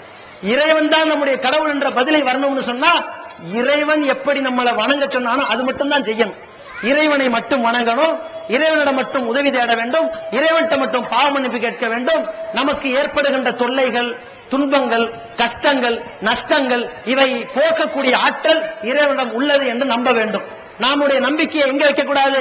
4 ரூபா 4 அணா மதிப்புள்ள தாயத்து மேலையோ தட்டு மேலையோ தகடு மேலையோ வைத்து விடக் கூடாது. நமக்கு அஜர்த்துமார்கள் ஓதி ஊதி விடுறாங்கல்ல, தாயத்து தட்டு தகடு, இவன் நம்பிக்கை எதுல வருது தெரியுமா? அஜர்த்து மேல இல்ல. அஜரத்து எந்த வசனத்தை ஓதுறாரோ அந்த அல்லாஹ் மேல கிடையாது, அந்த அல்லாஹ்வுடைய ஆயத்து மேல நம்பிக்கை இல்லைங்க. அஜர்த்து மேல நம்பிக்கை இல்ல, அவரு கொடுக்கிற 2 நாள் கயிறு மேலதான் நம்பிக்கை. இந்த கயிறு போட்டவனே பெரிய சக்தி வந்த மாதிரி நினைக்கிறான் பாருங்க. இந்த படைப்பினத்தின் மீது, இந்த படைக்கப்பட்ட அற்பமான ஒரு பொருள் மீது இவன் நம்பிக்கை வைத்து இந்த கயிறு நமக்கு நிவாரணம் தருகிறது என்று நினைக்கிறானே, அவன் ஒரு மஞ்சள் கயிறை நிவாரணம் என்று நினைக்கிறான், ஒருவன் சிகப்பு கயிறு நிவாரணம் என்று நினைக்கிறான், ஒருவன் கருப்பு கயிறு நிவாரணம் என்று நினைக்கிறான். அவனுக்கு நமக்கு என்ன வித்தியாசம்? ஒரு வித்தியாசம் இல்லை, எல்லாம் ஒண்ணுதானே. அட, இறைவன் மீது நம்பிக்கை வைத்தால் அது ஓகே. இவன் யார் மேல் நம்பிக்கை வைக்கிறான்? கருப்பு கயிறு மேல் நம்பிக்கை வைக்கிறான். இது அஜரத்து ஊதி விட்டார்னா அந்த ஊதின அந்த காத்து வந்து கயிறுக்குள்ள ஏறிடுச்சு நினைக்கிறான். ஏறினதுக்கு பிறகு கயிறு அற்புதமான கயிறா மாறிடுச்சு. சாதாரணமா தொங்க விட்ட கயிறுக்கும் இங்க இருக்கிற கயிறுக்கும் வித்தியாசத்தை நினைக்கிறான். அதுல ஒரு புனிதம் ஏறிடுச்சு நினைக்கிறான். இதைத்தான் நபிகள் நாயகம் ஸல்லல்லாஹு அலைஹி வஸல்லம் அவர்கள் சொன்னார்கள், மன் அல்லக்க தமீமத்தன் ஃபக்கத் அஷ்ரக்க, யார் ஒரு தாயத்தை தொங்க விடுகிறானோ அவன் இறைவனுக்கு இணை வைத்து விட்டான். இறைவன்கிட்ட உதவி தேடணும், மருத்துவம் செய்யலாம், இவன் என்ன பண்றான்? கயிறு கட்டி சும்மா இருக்கிறான். கயிறு கட்டம்ல சரியா போயிடும் என்று போகிறானே, இந்த கயிறின் மீது இவன் நம்பிக்கை வைக்கிறான். இந்த கயிறு கட்டினால் உடல்நிலை சரியாகிவிடும் என்று நம்புகிறானே, இவன் இறைவனுக்கு இணை வைத்து விட்டான். இறைவன் நிவாரணம் செய்யக்கூடியவன், ஆரோக்கியம் வழங்கக்கூடியவன் என்ற ஆற்றலை இந்த கயிறு ஆரோக்கியம் வழங்கும் என்று ஒருவன் நம்பினால், உன் இறைவன் யார் என்ற கபரிலே எழுப்பப்படுகின்ற கேள்விக்கு என்ன பதில் வரும்? என் இறைவனா? அந்த பச்சை கலர் கயிறு, அந்த சிகப்பு கலர் கயிறு, அந்த கருப்பு கலர் கயிறு, அங்க கொடுத்த தட்டு, இங்க கொடுத்த தகடு, அங்க மாட்டின செம்பு, இங்க மாட்டின மோதிரம், அப்புறம் அல்லாஹ் அப்படின்னு சொல்ல போறானா? அல்லது அல்லாஹ் மட்டும்தான் சொல்ல போறானா? அல்லாஹ் மட்டும்தான் என்று சொல்ல வேண்டும் என்றால், அல்லாஹ்தான் என்னுடைய இறைவன் என்று ஒருவன் சொல்ல வேண்டும் என்றால் யார் மீது நம்பிக்கை வைக்க வேண்டும்? அவன்தான் நிரந்தரமான தீர்வு தரக்கூடியவன். இறைவனுடைய ஆரோக்கியத்திற்கும் மனுஷனுடைய ஆரோக்கியத்துக்கு வித்தியாசம் இருக்குதுங்க. ஒரு டாக்டர் நமக்கு மாத்திரை தராரு, அந்த மாத்திரைய சும்மா இப்படி கையில எடுத்து கட்டின உடனே அதுக்கு நமக்கு நிவாரணம் கிடைக்கும் சொல்றவங்க அது சிறுக்கா போயிடும். நல்லா புரிந்து கொள்ள வேண்டும். சிறுக்குனா என்ன அர்த்தம்? அல்லாஹ்வுக்கு இருக்கக்கூடிய ஆற்றல், அவனுடைய தன்மைகள், பண்புகள் படைப்பினங்களுக்கு இருப்பதாக நம்பினால் அது சிறுக்கு. அதே மாதிரி அல்லாஹ்வுக்கு செய்யக்கூடிய வணக்க வழிபாடுகள் படைப்பினங்களுக்கு நம்ம போய் செஞ்சா சிறுக்கு, இணை வைப்பு. அதே மாதிரி அல்லாஹ்வோடு பல கடவுள் இருக்கிறதா நம்பினாலும் இணை வைப்பு. ஆனா அல்லாஹ்வோடு பல கடவுள் இருப்பதா நம்ம நம்புறது இல்ல, கரெக்டா இருக்கிறோம். அல்லாஹ்வுக்கு செய்யக்கூடிய வணக்க வழிபாட்டை அல்லாஹ்க்கு தான் செஞ்சுக்கிட்டு இருக்கிறோம். தொழுகை அல்லாஹ் காண்டி தொழுகிறோம், நோன்பு அல்லாஹ் காண்டி வைக்கிறோம், ஜக்காத் அல்லாஹ் காண்டி கொடுக்கிறோம், ஹஜ்ஜ அல்லாஹ் காண்டி செய்யறோம். ஆனால் நேர்ச்சிய இறந்து போனவர்கள் அவுளியாக்களுக்காக, அதே மாதிரி பிரார்த்தனைய அவுளியாக்கள்கிட்ட போய், பாவ மன்னிப்ப அவுளியாக்கள்கிட்ட போய் கேட்கிறமே, இந்த வணக்க வழிபாடு அல்லாஹ்ட்ட தான் செய்யணும். அல்லாஹ் விட்டு விட்டு மற்றவர்கள்ட்ட செய்தால் அதுவும் இணை வைப்பு. அதே மாதிரி ஈயாக்க நஅபுது, இறைவா உன்னையே வணங்குகிறேன், ஈயாக்க நஸ்தஈன், உன்னிடம் மட்டும்தான் உதவி தேடுகிறேன் ஒவ்வொரு நாள்லையும் ஒவ்வொரு வக்திலையும் ஓதிக்கிட்டு இருக்கிறோமே, அந்த ஓதும் பொழுது உன்னை மட்டும்தான் வணங்குறேன், உனக்காக மட்டும்தான் தொழுகிறேன், உனக்காக மட்டும்தான் நோன்பு வைக்கிறேன், உன்னை மட்டும்தான் திக்ரு செய்யறேன்னு அர்த்தம். இவங்க என்ன செய்வாங்க தெரியுமா? திக்ரு செய்யறங்கிற பேர்ல அல்லாஹ்வை கேலி செய்யறது, அல்லாஹ் அல்லாஹ் அல்லாஹ்னு திக்ரு செய்யறதான். அப்படியே கொஞ்சம் கொஞ்சமா குறைஞ்ச பிறகு செத்து போனவனுக்குல அகு அகு அகுன்னு திக்ரு செய்யறது. கேட்டா அல்லாஹ்வை நாங்க நினைக்கிறோம், இப்படித்தான் நினைக்க சொல்லி இஸ்லாம் சொல்லுச்சா?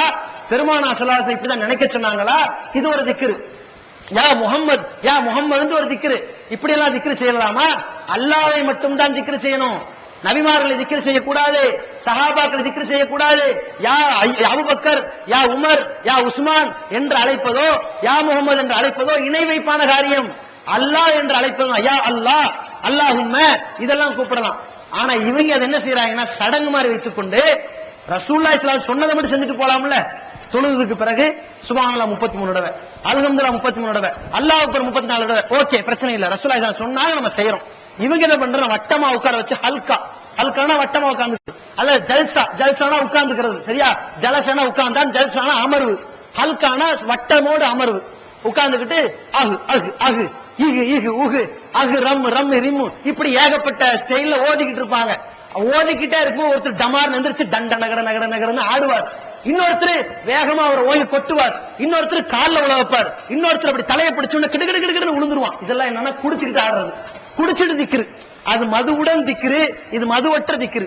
இது ஹலாலான திக்ரு, அது ஹராமான திக்ரு. பாருங்க, திக்ருலயே ஹலால் ஹராம். இந்த மாதிரியான சைத்தானிய வேலைகள் செய்வார்கள். இதற்கு இஸ்லாத்துல எங்காவது இடம் இருக்குதா? இப்படி எல்லாம் செய்து கொண்டிருக்கிறார்கள். அப்ப அல்லாஹ்வை மட்டும் வணங்க வேண்டும், முறைப்படி வணங்க வேண்டும். அல்லாஹ்வை மட்டும் அழைக்க வேண்டும், முறைப்படி அழைக்க வேண்டும். அல்லாஹ்வை மட்டும் பிரார்த்திக்க வேண்டும், முறைப்படி பிரார்த்திக்க வேண்டும். அல்லாஹ் நிவாரணம் தருவான், மருத்துவரும் நிவாரணம் தருகிறார்னா வித்தியாசம் என்னங்க? ஒரு மருத்துவர் வராரு, நமக்கு தலைவலிங்கிறோம், உடனே மருத்துவருடைய பாக்குறாரு, உனக்கு என்ன தெரியுமா தலைவலிக்குது, இப்ப உனக்கு சரியா மோஷன் வரது இல்ல, உனக்கு கைவலி இருக்குது, இடுப்பலி இருக்குது, சரி சரியாயிரும் போ அப்படின்ட்டாருன்னா நம்ம நம்புவோமா? இது அல்லாஹ்வுடைய வேலை. நமக்கு நம்மளை தொடாம, நம்மளை பார்க்காம, நம்மளை பரிசோதிக்காம அவர் பாட்டுக்கு உனக்கு தலைவலி, இடுப்பலி, கால்வலி 3 நாளா உனக்கு சரியா மலஜலம் போகல, உனக்கு இன்னென்ன மாத்திரை எல்லாம் சாப்பிட வேணாம், நினைச்சாலே போதுங்கிறாரு. இவர் அல்லாவா? இவர் மருத்துவரா? இவர் பைத்தியக்காரன், இவர் வைத்தியர் இல்ல, பைத்தியக்காரன். ஏன்? அல்லாஹ்வுடைய ஆற்றல் அது. நம்முடைய குறை என்னங்கிறதை அறிந்து நமக்கு என்ன தேவையோ அதை மறைமுகமாக நம்முடைய நிவாரணம் தரானே, அது அல்லாஹ்வுடைய ஆற்றல். அந்த ஆற்றலை மனுஷனுக்கு வச்சிடக்கூடாது. நம்ம டாக்டருக்கு வைக்கிறதும் கிடையாது.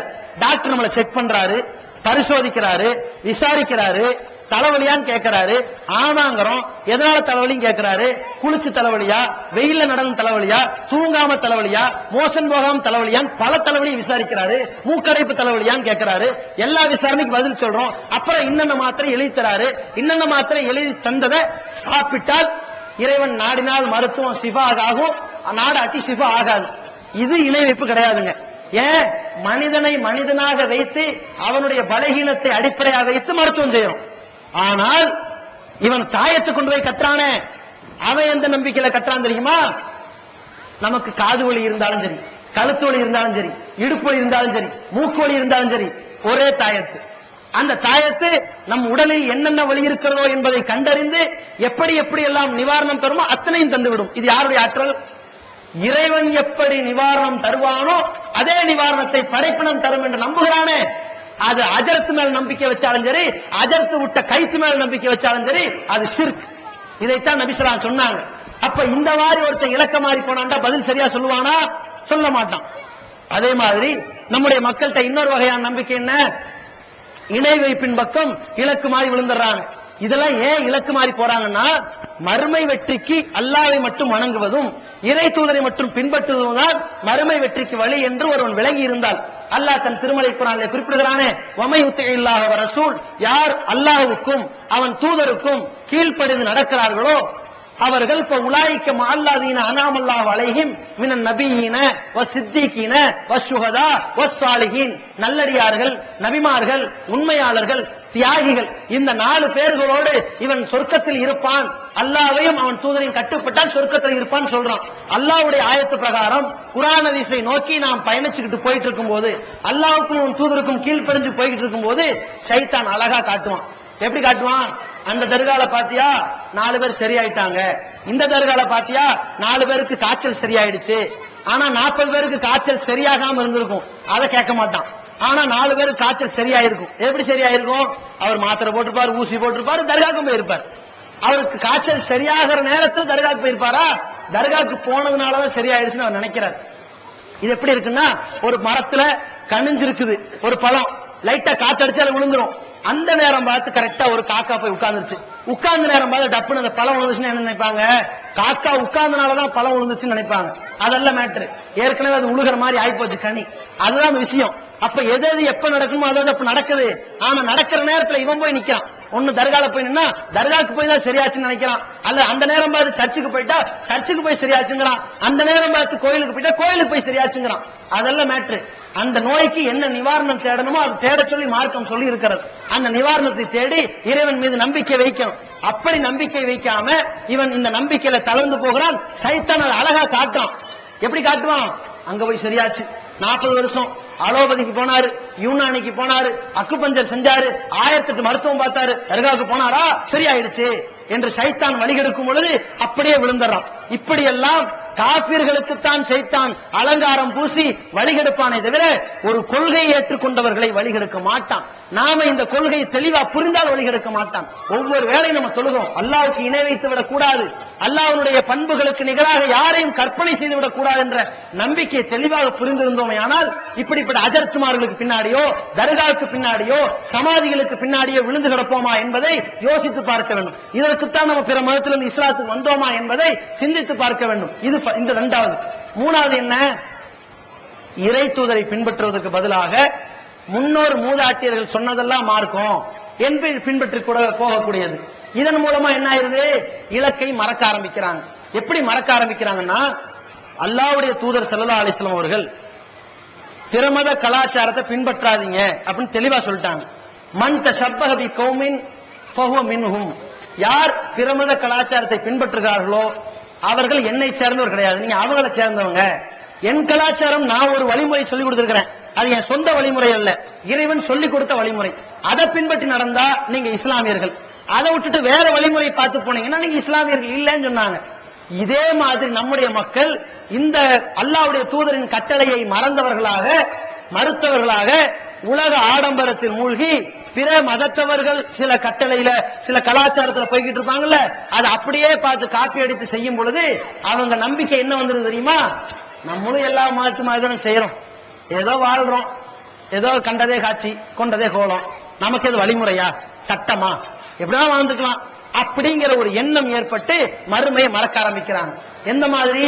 அங்க பாக்குறாங்க, பெண்ணுக்கு வயசு வந்து விட்டால், அதாவது பருவம் அடைந்து விட்டால் ஒரு சிறப்பா ஒரு திருவிழா மாதிரி கொண்டாடுறாங்க. நம்மளும் செய்யணுமே, சடங்கு வைக்கணுமே, வச்சிடறாங்க. அங்க பாக்குறாங்க பையனை பொண்ணுக்கு காது குத்துறாங்க. நம்ம என்ன பண்ணணும்? பொண்ணுக்கு ஒரு காது குத்துவோம், பையனுக்கு கட்னா பண்றோம்ல அதை பெரிய விழா ஆக்கிடுவோம், குதிரையில ஏத்து கழுதையில ஏத்துன்னு சொல்லி அதை காப்பி அடிச்சுட்டாங்க. அங்க பாக்குறாங்க அவன் கல்யாணம் பண்ணும்போது வாழை மரம் கட்டுறாங்களே, நம்மளும் கட்டுவோமே, தென்னை மரம் தூக்கிட்டு வந்து கட்ட இயலாது, வாழை மரத்தையும் கட்டிடுறாங்க. அவன் கல்யாணத்துக்கு நோட்டீஸ் பத்திரிகை கொடுக்கறாங்க, நம்மளும் கொடுப்போம். அவங்க பத்திரிகையில் என்ன எழுதுறாங்க? கிருத்திகை மாதம் ஏதோ ஒரு வருடம் போட்டிருப்பாங்க, பாக்கியமிக்க வேளையில் நல்ல நேரம் காலை 10:30 முதல் 10:40 இடைப்பட்ட நேரத்தில், யமகண்டம் இல்லாமல், ராகுகாலம் இல்லை, பாக்கியமிக்க நேரத்தில் குருக்கள் இந்த வருவாரு, இத்தனை மணிக்கு பூஜிப்பாரு, திருமணம் நடக்கவிருக்கிறது, ஆன்றோர்கள் சான்றோர்கள் பங்கேற்குமாறு கேட்டுக்கணும் ஒரு ஸ்டைல்ல போட்டிருப்பாங்க. நம்மால் பார்ப்பான், அவன் ஒரு பத்திரிக்கை, நம்ம ஒரு பத்திரிக்கை. பத்திரிக்கை ஓரத்துல மஞ்சள், எதுக்கு? மங்களகரமா இருக்கணும். நம்மால ஒரு மஞ்சளை தடவை மங்களம் வேணும்ல, இதான் ரசூலா சொல்லி கொடுத்ததா பாருங்க. அப்படியே காப்பி. இவங்களுக்கெல்லாம் என்ன மறுமையின் சிந்தனை இருக்கும்? அட அவங்க செய்யறாங்களே, இப்படி பத்திரிகையின் ஓரத்துல மஞ்சளை தடவைனா மங்களம் என்றால் பத்திரிகை மஞ்சள் ஆக்கிட வேண்டியதானே, மொத்தமா மங்களம் ஆயிரும்ல. அப்ப எதுக்கு மஞ்சளுக்கு ஒரு கலருக்கு ஏதாவது ஒரு அறிவுபூர்வமானது இருக்குமா? ஒண்ணுமே இல்ல. ஒரு கலருக்கு ஒரு தாக்கத்து இருக்குன்னு யாராவது சொல்ல முடியுமா? கருணாநிதி தான் மஞ்சள் துண்டை போத்திக்கிட்டே இருக்கிறாரு. அவர் பகுத்தறிவு மேதன்ட்டு இவன் மஞ்சள் துண்டை போட ஆரம்பிச்சார். திடீர்னு கனிமொழி பார்க்கவும் மஞ்சள் துண்டை கட்டி வச்சுக்கிட்டார். ஏன்? மங்களம் இல்லையா? அது கான்செப்டே தப்பு. ஒரு நிறத்தினால் ஒரு மாற்றம் அடையுங்கிறது கிறுக்குத்தனம். அது பகுத்தறிவு பூர்வமானது அல்ல, மடத்தனமான ஒரு கொள்கை. இஸ்லாம் சொல்லுமா? முதல்ல மனிதனுக்கு ஏற்ற ஒரு மார்க்கம் இஸ்லாம். அந்த மடத்தனத்தை இஸ்லாம் முதல்ல சொல்லுமான்னு யோசிச்சு பாருங்க. வெள்ளையை பார்த்தா, வெள்ளை டிரெஸ் போட்ட பொம்பளையை பார்த்தா கிட்ட வரக்கூடாது, அந்த மூஞ்சியை பார்க்க கூடாது. விதவையை பார்த்தோம்னா வேலை நடக்காது. வெள்ளை டிரெஸ் போட்டு போறாளே, அந்த டிரெஸ் போட்டு போனவளை பார்க்க கூடாதுன்னு நினைக்கிறான். நர்ஸ் எல்லாம் வெள்ளை டிரெஸ் போட்டு தான் ஆஸ்பத்திரி வேலை பார்க்கறாளுவ. ஏன் அங்க போறவன்லாம் செத்தா வரான்? நல்லாதான் வரான். 24 மணி நேரம் வெள்ளை டிரெஸ் போட்ட பொம்பளை தான் பார்க்கறான். அப்ப வெள்ளை டிரெஸ்ல என்ன பிரச்சனை? ஒரு பஞ்சாயத்தும் இல்ல. கருப்பு கூடாதுங்கிறான், கொடையை மட்டும் கருப்பு கலர்ல வச்சிருக்கான். என்ன இது? கலர்னால ஒரு மேட்ரு இல்லைன்னு தெரிய வேணாம்? இத பாக்குற இவனுக்கு புத்தி வேணாம்? சரி, அவங்க ஒரு கலாச்சாரத்தை அடிப்படை செஞ்சுக்கிட்டு இருக்காங்க. இவன் பார்க்கறவங்க செய்யணும். நம்மளும் கொஞ்சம் மஞ்சளை தடவணும்ல. ஓரத்துல மஞ்சளை தடவியாச்சு, சிகப்பு கலர் தான் தடவி இருப்பாங்க, மஞ்சளை தடவியாச்சு, கொடுத்தாச்சு. அவங்க என்ன போட்டிருக்காங்க? கிருத்திய வருடம், இவரு ஹிஜ்ரி ஆண்டு. அடுத்து அவங்க என்ன போடுறாங்க? நல்ல நேரம், முபாரக்கான வேலையில் போடணும்ல. அப்ப முசீபத்தான வேலைன்னு இருக்கிற மாதிரி, நல்ல நேரம் கெட்ட நேரம் இருக்கிற மாதிரி, காலையில நம்ம 24 மணி நேரத்துல 22 மணி நேரம் முசீபத்தான நேரம், 2 மணி நேரம் ரொம்ப முபாரக்னா ரொம்ப நல்லது. முபாரக்கான வேளையில் காலை 10 மணி முதல் 11 மணி வரை முபாரக்கான வேலையாம். அதே ஞாயிற்றுக்கிழமை மட்டும் முபாரக்கான வேலை? அதுக்கு இல்ல மேட்ரு, ஞாயிற்றுக்கிழமை லீவு நாள், அதுக்கு தான் அது. அதே 10 to 11, 10 to 11 அவருக்கு அப்பாயின்மெண்ட் கிடைச்சிருக்கும். அஜரத் இருக்காருல, அவர் பாப்பாரு, எப்ப கல்யாணம், எப்ப அஜரத்து சொல்லுங்க, அஜரத்து கல்யாணம் பண்ணி வைக்கணும், கல்யாணம் பண்ணிக்க அப்படி சொல்லணும்ல. அவரு சாட்சி இருக்காரு, வழி இருக்காரு, நீனே பண்ணிக்க சொல்லணும்ல. சாட்சி எல்லாம் வச்சுக்கிட்டு இவரு எப்ப வரணும்? நீங்களே பார்த்து சொல்லுங்க அஜரத்து. 26ஆம் தேதியா? 26ஆம் தேதி காலையில 9 to 10 அங்க அந்த வீட்டுல பாத்தியா ஓதணும். 10 to 10 இந்த வீட்டுல கத்னா பண்றாங்க. கத்னா பண்ண இவருக்கு என்ன வேலை? டாக்டர் தானே வேலை. இவரு கத்னா பண்ணும்போது பாத்தியா ஓதணும். 10 to 11 அங்க கத்தம் ஓதணும், மௌத்தா போயிட்டாங்க. அடுத்து இங்க 11 to 12 வைப்பா. ஏன்? அது எனக்கு கொஞ்சம் ஃப்ரீ டைமா இருக்குது, ஓகே வந்துடலாம். சம்பாதிக்க அவர் வழி பார்த்துட்டார். 1 மணி நேரம் டைம் கிடைச்சு போச்சு. இவன் பார்த்தான் அஜரத்துக்கு எப்ப ஃப்ரீ டைமோ அதுதான் நமக்கு முபாரக்கான டைம். போட்டா முபாரக்கான டைம் 11 முதல் 12 மணி வரை முபாரக்கான வேலையில கல்யாணம் நடக்குது, வாங்க. யாரு? இந்த அஜரத்து வந்து ஓதி வைப்பாரு. அங்க ஒரு குருக்களை கூப்பிடுறாங்கல்ல, இங்க அஜரத்து கூப்பிடணும்ல, வச்சாச்சு. ஆண்டோர்கள் சான்றோர்கள் அல்லாவின் கிருபையினாலும் பெருமானார் ஸல்லல்லாஹு அலைஹி வஸல்லம் அவர்களின் துஆ பரக்கத்தாலும் இது எப்படி? இந்த ஃபாத்திமாவுக்கும் இந்த அப்துல்லாவுக்கும் கல்யாணம் நடக்குதுங்க. கல்யாணம் எப்படி நடக்குது? வாழைமரம் கட்டி கல்யாணம் பண்ணுவாங்களாம், மாலை மாட்டெல்லாம் கல்யாணம் பண்ணுவாங்களாம், குதிரை மேல ஏறி சவாரி செஞ்சு கல்யாணம் பண்ணுவாங்களாம். ஊரே பெருசா கூப்பிட்டு வச்சு விருந்து போட்டு, யாரு? பெண் வீட்டு காசை பிடுங்கி, நகையை வாங்கி, பணத்தை வாங்கி, சீரு சடங்கெல்லாம் வாங்கி, அந்த பொம்பளை வீட்டுல இருந்து மாமனாரையும் மாமியாரையும் ஓட்டாண்டியாக்கி மொட்டை அடிச்சு நடுத்தர்ல நிக்க வச்சு, முதல் பிள்ளையோட போச்சுடா சொத்து அப்படின்னு அவனை நடுத்தர்ல வச்சு கல்யாணம் பண்ணுவாங்களாம். இவ்வளவு அநியாயத்தையும் அக்கிரமத்தையும் பண்ணிக்கிட்டு இவன் கல்யாணத்துக்கு முன்னாடி 4 சட்டை, கல்யாணத்துக்கு பின்னாடி 4 சட்டை, கல்யாணத்துக்கு முன்னாடி 4 விருந்து, பின்னாடி 4 விருந்துட்டு எல்லாத்தையும் அவன் தலையில கட்டிட்டு வீடியோ கவரேஜ் எல்லாம் முடிச்சுட்டு மொய் பணத்தை மட்டும் வாங்கி திங்கும் பொழுது பெருமானார் ஸல்லல்லாஹு அலைஹி வஸல்லம் அவர்களின் துஆ பரக்கத்தால் ரசூலுல்லா வந்து அப்பவே துஆ செஞ்சாங்களாம். 1432 வருஷத்துக்கு முன்னாடி வரக்கூடிய 2011ஆம் ஆண்டு இந்த ஊர்ல பேராவூர்னு இல்ல, அப்துல்லாவுக்கும் பாத்தியாவும் கல்யாணம் நடக்க போகுது, இறைவா அது நல்லா இருக்கட்டும் அன்னைக்கே துஆ செஞ்ச மாதிரி வெளிய வச்சிருக்கான் நோட்டீஸ்ல. இது எப்படி? இது பிற மத கலாச்சாரத்தை அப்படி காப்பி அடிச்சு. ரசூலுல்லாஹி காலத்துல நோட்டீஸ் இருந்துச்சா? பத்திரிகை இருந்துச்சா? பத்திரிகை அடிச்சது பாருங்க, அது வேஸ்டா போயிடுச்சு. பத்திரிகை கொண்டு நேரா வீட்டுக்கு போவாங்க. எந்த வீட்டுக்காவது போய் பத்திரிகை எடுத்து ஓடி வந்துருவானா? இல்ல, வாங்க வாங்க உள்ள வாங்க, என்ன பத்திரிகை எடுத்து வச்சுக்குவாரு. கல்யாணம் யாருக்கு? அப்துல்லாக்கு தான். பொண்ணு யாரு? நம்ம அந்த புள்ள இருக்குல்ல, நம்ம முகமது பையன், அந்த மகன் பாத்திமா. அப்படியா, ரைட்டு. எந்த தெரு? அந்த தெரு. எத்தனாம் தேதி? இத்தனாம் தேதி. எத்தனை மணிக்கு? அத்தனை மணிக்கு. எந்த மண்டபம்? அந்த மண்டபம். சரி, ரைட், வரும். அதுக்கு எதுக்கு பத்திரிக்கை? அதான் வாயிலே தந்தி அடிச்சாச்சு இல்ல, முடிஞ்சு போச்சுல வேலை. அதுக்கு எதுக்கு பத்திரிக்கை? இதை பார்த்தா இதுல 1008 ஆடம்பரம். 2 ரூபா பத்திரிக்கை, 20 ரூபா பத்திரிக்கை, 48 வாங்கிட்டு தூக்கி போடுறதுக்கு 48 ரூபா வரைக்கும் ஆடம்பரம். யார் செலவுல? பெண் வீடு செலவுல. இவ்வளவு அநியாயம் பண்ணி கொண்டு பிரமத கலாச்சாரத்தை காப்பீடு செய்யறது. கல்யாணம் ஆயிடுச்சு, அதுலயும் பிரமத கலாச்சாரம் பாக்குறாங்க. அங்கேயும் மாலை போடுறாங்க, இங்கேயும் போட்டாச்சு. வேற என்னெல்லாம் அங்க காப்பி அடிக்கலாம்? சோறு போடுறாங்க, சோறு போட்டாச்சு. அங்க கொஞ்சம் வரதட்சணை கம்மியா வாங்குறாங்க, அதுல கொஞ்சம் ஜாஸ்தியா பண்ணுவோம், இங்க ஜாஸ்தி வாங்குவோம், அதை எக்ஸ்ட்ரா பண்ணியாச்சு அநியாயத்தை. அதுக்கப்புறம் என்ன பண்றது? அஜரத்தை கூப்பிட்டு வச்சு லா இலாஹ இல்லைங்க வா. அப்பதான் அன்னைக்கு மதியானம் தான் முஸ்லீம் ஆன மாதிரி நினைச்சுக்கிட்டு லா இலாஹ இல்லல்லாஹ் முதல்ல சொல்லு. அது முன்னாடியே முஸ்லீமே இல்லாத மாதிரி லா இலாஹ இல்லல்லாஹ் முதல்ல சொல்லுப்பா. சொல்ல வச்சு அவருக்கு என்னது, தெரு முனையில ஒரு பாத்தியா, வீட்டுல இருந்து வெளியே வந்தவன பாத்தியா, திருமண பிறகு பாத்தியா, பள்ளிக்கு வரும்போது பாத்தியா, திரும்பி போகும்போது பாத்தியா, வீட்டுக்கு நுழையிற வரைக்கும் பாத்தியா, ஒரே 28 பாத்தியா ஓதி அஜரத்து வருமானம் சேர்த்துக்கிட்டே வருவாரு. இவருக்கு செலவு போய்கிட்டே இருக்கும், பெண் வீட்டு செலவு போய்கிட்டே இருக்கும். அதுக்கப்புறம் பார்ப்பாங்க, பொண்ணுக்கு கரிசமணி கட்டணுமே கருப்பு கலர்ல, ஏன் அங்க மஞ்சத்தாளி கட்டுறாங்க, இங்கேயும் மஞ்சள் கலர்ல கட்டணும்னா சிக்கலா போயிடும். ஒரே மாதிரி தாலின்றுவாங்கல்ல, இந்த பேரை தமிழ்ல சொன்னா சிக்கலா போயிரும்ல, அதனால கரிசமணின்னு சொல்லிடுவோம், அதனால கருப்புல கட்டுவோன்ட்டு அது அந்த மாதிரி கருப்புல கட்டிக்கிறது. இதெல்லாம் யாருடைய கலாச்சாரம்? இஸ்லாத்துல இல்ல. பெருமானா ஸல்லல்லாஹு அலைஹி அப்படி ஒரு வழிமுறையை காட்டி கொடுத்தாங்களா? அப்ப ஒருத்தன் ஒரு கல்யாணம் பண்ணிருக்கிறான், கல்யாணம் பண்ணது கேட்டா இல்ல இது கல்யாணம் பண்ண பொண்ணுங்கிற அடையாளத்துக்காக வேண்டி கரிசமணி. எல்லாரும் கழுத்துல ஒத்து பாக்குறாங்க, யாரு மக பாத்திமா, அப்படியே கழுத்து காட்டு, கல்யாணம் ஆயிடுச்சு, இப்படிதான் பாக்குறாங்களா? இது கேவலப்படுத்துற மாதிரி இருக்குது. அடையாளத்துக்கு என்ன அடையாளம்? யாருக்கு தெரியாதோ கல்யாணம் ஆனது, இது அடையாளம் காட்டுறாங்களாமா. அடையாளம் காட்டுறாங்க, பொம்பளை பிள்ளை காட்டுற விட ஆம்பளை தான் காட்டணும். ஏன்? பொம்பளைங்களுக்கு திருமணம் ஆனதுக்கு பிறகு 4 கல்யாணம் பண்ணணும்னு அனுமதி இருக்குதா? இல்ல. அவள் ஒரு கருவை சுமக்கக்கூடியவள், கருவை கொடுக்கக்கூடியவனா இருக்கிறான் இவனுக்கு தான் 4 கல்யாணம் பண்றதுக்கு அனுமதி இருக்குது. இவன் வழி தவறாம இருக்கிறதுக்காக வேண்டி 2 கல்யாணம் பண்ணான். இவனுக்கு தான் கழுத்துல கட்டணும். 1 கட்டி இருக்கிறாரு, அடுத்து 2 பொண்டாட்டி அவருக்கு கழுத்துல 2 செயின் தொங்குது, 3 இவனுக்கு தான் லாஜிக் அடிப்படையில பார்த்தா அவன் கழுத்துல கட்டணும். ஆனா யார் கழுத்துல கட்டுறாங்க? பொம்பளை கழுத்துல கட்டுறாங்க. அதுல என்ன செய்யறான்னா, அது தாலி கொட்டிட்டா தாலி பெருகிடுச்சுங்கிறாங்க. எது 7 தாலி ஆயிடுச்சா? அது 1 தாலி தான். அது நம்ம கண்ணி பெருகிடுச்சு, கண்ணி எப்படி பெருகும்? இந்த மாதிரி எல்லாம் ஒரு கிறுக்குத்தனமான ஒரு சடங்கை. இது மூட நம்பிக்கை, பகுத்தறிவு அல்ல. பகுத்தறிவு அல்ல என்பதை எடுத்து சொல்லக்கூடிய ஒரு மார்க்கத்திலிருந்து செய்யலாமா? அதை காப்பீடித்துக் கொண்டு செய்யக்கூடிய ஒரு காரியம். அவர்கள் கலாச்சாரம் காலங்காலமா செய்யறாங்கன்னா நம்ம அதை தடுக்கல, அவர்களை கண்டிக்கல. அவர்களும் சிந்திப்பார்கள், அவர்களும் பல நிலைகள்ல மாறி விட்டுட்டு வந்துட்டு இருக்கிறாங்க. நாம சிந்திக்க வேண்டிய சமுதாயம் இப்படி சிந்திக்காம இருக்கலாமா?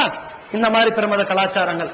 அவங்க என்ன செய்வாங்க? இறந்ததற்கு பிறகு பல சடங்கு, 1வது நாள் 2வது நாள் தவசம், 16வது நாள் வருஷம் எல்லாம் செய்வாங்க, பூஜை செய்வாங்க. நம்மால கத்தம் ஓதுறாரு, 1வது நாள் கத்தம், 2வது நாள், 3வது நாள், 40வது நாள் எப்படியாவது காசு சம்பாதிக்கணும். நம்மால பார்ப்பாங்க. அங்க என்ன செய்யறது? அந்த குருக்களுக்கு ஏதாவது பொருளாதாரத்தை கொடுப்பாங்க அள்ளி அள்ளி. நம்மளுக்கு கொடுக்கறதுக்கு வசதி இல்ல, நம்மால் ஏமாத்த ஆரம்பிச்சிட்டான். நம்ம அஜரத்துக்கு என்ன பண்ணிட்டாங்கன்னா, இவங்கள்ட்ட இருந்து புடுங்கலாதான் வழி இருக்கும் போல இருக்கு, இவங்களா தரமாட்டேங்களான்னு சொல்லிட்டு இவன் என்ன பண்றான்? பராத் அன்னைக்கு எல்லாரும் ரொட்டி சுடுங்க. எதுக்கு? மௌத்தா பண்ணவங்களுக்கு ரொட்டி. ஏன் ரொட்டி சாப்பிட்டு போறாங்களா? இல்ல நீங்க ரொட்டி சுடுங்கன்றுவாரு. ரொட்டியை சுட்டுக்கிட்டு இருப்பாங்க. எல்லா வீட்லயும் ரொட்டி சுட்டாச்சு. மொத்த ரொட்டி நேரா வசூல் எங்க போயிருச்சு? அஜரத்து வீட்டுக்கு போயிருச்சு. அதையும் அந்த கிறுக்கு போயிடுவோம். அதை வாங்கி காய வச்சு, அது லெவூட ஒன்னான மட்ட ரகமான ஊடு நம்மளே சொல்லிக்குவோம். ஆனா அதுக்காக வேண்டி செய்யாம இருக்கணும்ல. இது மட்ட ரகமான வேலையை செய்யறாங்கன்னு நினைச்சு செய்யாம இருக்கணுமா இல்லையா? நம்ம என்றது லெவூடா இருந்தாலும் கொடுக்கணும். ஏன் மௌத்தா போன வீடுகளும் அங்கதான் போய் சேருது, மௌத்து மையத்துகளுக்கு கொடுத்து சேருவோம் சொல்லிட்டு இந்த மையத்துகளுக்கு கொடுத்துறாங்க. வாழும் மையத்துகளுக்கு ரொட்டி துண்டா நிறையுது. ரொட்டி துண்டை பார்த்து இவங்க என்ன செய்யறது? காய வைக்கிறது, துணி மாதிரி செலவு போட்டு காய வச்சுட்டு அதை அடிச்சு உடைச்சு கஞ்சி ஆக்கி குடிக்கிறது. இதெல்லாம் ஒரு பொழப்பா? இதெல்லாம் ஒரு மார்க்கமா? இந்த மார்க்கத்தை ரசூலுல்லாஹ் சொன்னாங்களா? இது மாதிரியாக பிற மத கலாச்சாரத்தையே நம்முடைய மார்க்கமாக நினைத்து வாழ்ந்து கொண்டிருக்கிறோமே. இப்படி வாழ்ந்து கொண்டிருந்தால் இஸ்லாத்தின் உன்னதம் நமக்கு என்னைக்கு புரியும்? நம்ம இலக்கு நோக்கி எப்படி வாழ முடியும்? யோசிச்சு பாருங்க. இப்படிலாம் ரசூலுல்லாஹ் காட்டி தந்தாங்களா? ஒரு நாளுக்கு சிறப்புன்னு சொல்லிட்டு பிறந்த நாள் கொண்டாடுறாங்க, அதை ரசூலுல்லாஹ் காட்டி தந்தாங்களா? நம்ம பார்த்து பிறந்த நாள் கொண்டாடுறோம். ஒரு நாளுக்கு சிறப்புங்கிற பேர்ல மேராஜ் கந்தூரி 27ஆம் கிழமைன்னு பெரிய சாப்பாடும் இரவெல்லாம் தொழுகையும் பகல்லாம் நோம்புன்னு வைக்கிறாங்க. மேராஜின் போது ரசூலுல்லாஹி ஸல்லல்லாஹு அலைஹி வஸல்லம் பைத்துல் முகத்தஸுக்கு அழைத்து செல்லப்பட்டார்கள், 7 வானங்களுக்கு அழைத்து செல்லப்பட்டார்கள். எல்லாமே உண்மைதான், மாற்றுக்கருத்து இல்ல. ஆனால் அந்த 27 போனார்கள் என்ற ஆதாரம் கிடையாது.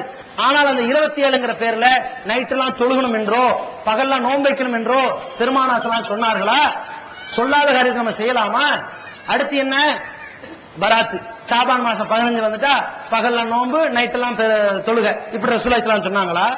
ஷாபானுடைய 15க்கு பிறகு நோன்பு, பாதிக்கு பிறகு நோன்பு வைக்காதீங்கன்னு சொன்னாங்க. ஹதீஸ் இருக்குது. எந்த அளவுக்குன்னா ஷாஃபி மதுஹப்லயும் ஹனஃபி மதுஹப்ல கூட மதுஹப் நமக்கு ஆதாரம் கிடையாது. நமக்கு மார்க்கம் குர்ஆன் மட்டும்தான். ஆனால் எந்த மதுஹபை ஆதரித்துக் கொண்டு தன்னை ஹனஃபி என்று சொல்கிறார்களோ ஷாஃபி என்று சொல்கிறார்களோ அந்த மதுஹபுகளுக்கு கூட இந்த ஷபே பராத்துங்கிற பேர்ல, ரஜபுங்கிற பேர்ல, லைலத்துல் கத்ருங்கிற பேர்ல பள்ளி வாசல்களை அலங்கரிக்கிறதும் விளக்கேற்றுறதெல்லாம் பிதஅத்துன் கபீஹத்துன், கேடுகட்ட வழிகேடான காரியம்னு சொல்லி அவர்கள் எழுதி வச்சிருக்கிறாங்க. அந்த காரியத்தை மதுஹபாதிங்கிற போர்வையிலே செய்து கொண்டிருக்கிறது நியாயமா? இது மார்க்கத்தில் உட்பட்டதா? இதற்கு இஸ்லாத்துல எங்காவது வழிமுறை இருக்குதா? ஷபே பராத்துங்கிற வச்சாச்சா, அதுல கொஞ்சம் சம்பாதிச்சாச்சு. அதுக்கப்புறம் என்ன? அவங்க பாக்குறாங்க, அவங்க மயான கொள்ளைன்னு நடத்துவாங்க. நம்ம ஆளுங்க ஷபே பராத்துங்கிற பேரை வச்சுக்கிட்டு நைட் எல்லாம் கபரஸ்தானுக்கு போகணும். நைட் ஏன் கபரஸ்தான் போகணும்? எப்ப வேணாலும் கபரஸ்தான் போலாம். இறந்து போனவர்களை பார்க்கும் பொழுது, இறந்து போனவர்கள் பலரும் அடக்கம் செய்யப்பட்ட பொது மையவாடியை பார்க்கும் பொழுது இன்னஹா துதக்கிருல் ஆகிரா, மறுமை சிந்தனை ஊட்டும். ஓகே, போய் பார்க்கிறோம், அவர்களுக்காக துவா செய்யறோம். அவர்களுக்காக நாம துவா செய்யணுமே தவிர அவர்கள்ட்ட நாம துவா கேட்டிருக்க கூடாது. அவர்களுக்காக அல்லாஹ்ட்ட துவா செஞ்சுக்கிட்டு இருக்கிறோம், வந்துட்டோம். இத ஷாபானுடைய 15வது நைட்டு போய் அந்த கபரஸ்தானுக்கு போய் சந்திக்கணும் என்று ரசூலுல்லாஹி ஸல்லல்லாஹு அலைஹி வஸல்லம் சொன்னார்களா? மார்க்கம் அப்படி சொல்லி இருக்குதா? இல்ல. இதை இப்படி செயல்பட்டுக்கிட்டு இருக்கிறாங்க. அதே மாதிரி அடுத்து என்ன?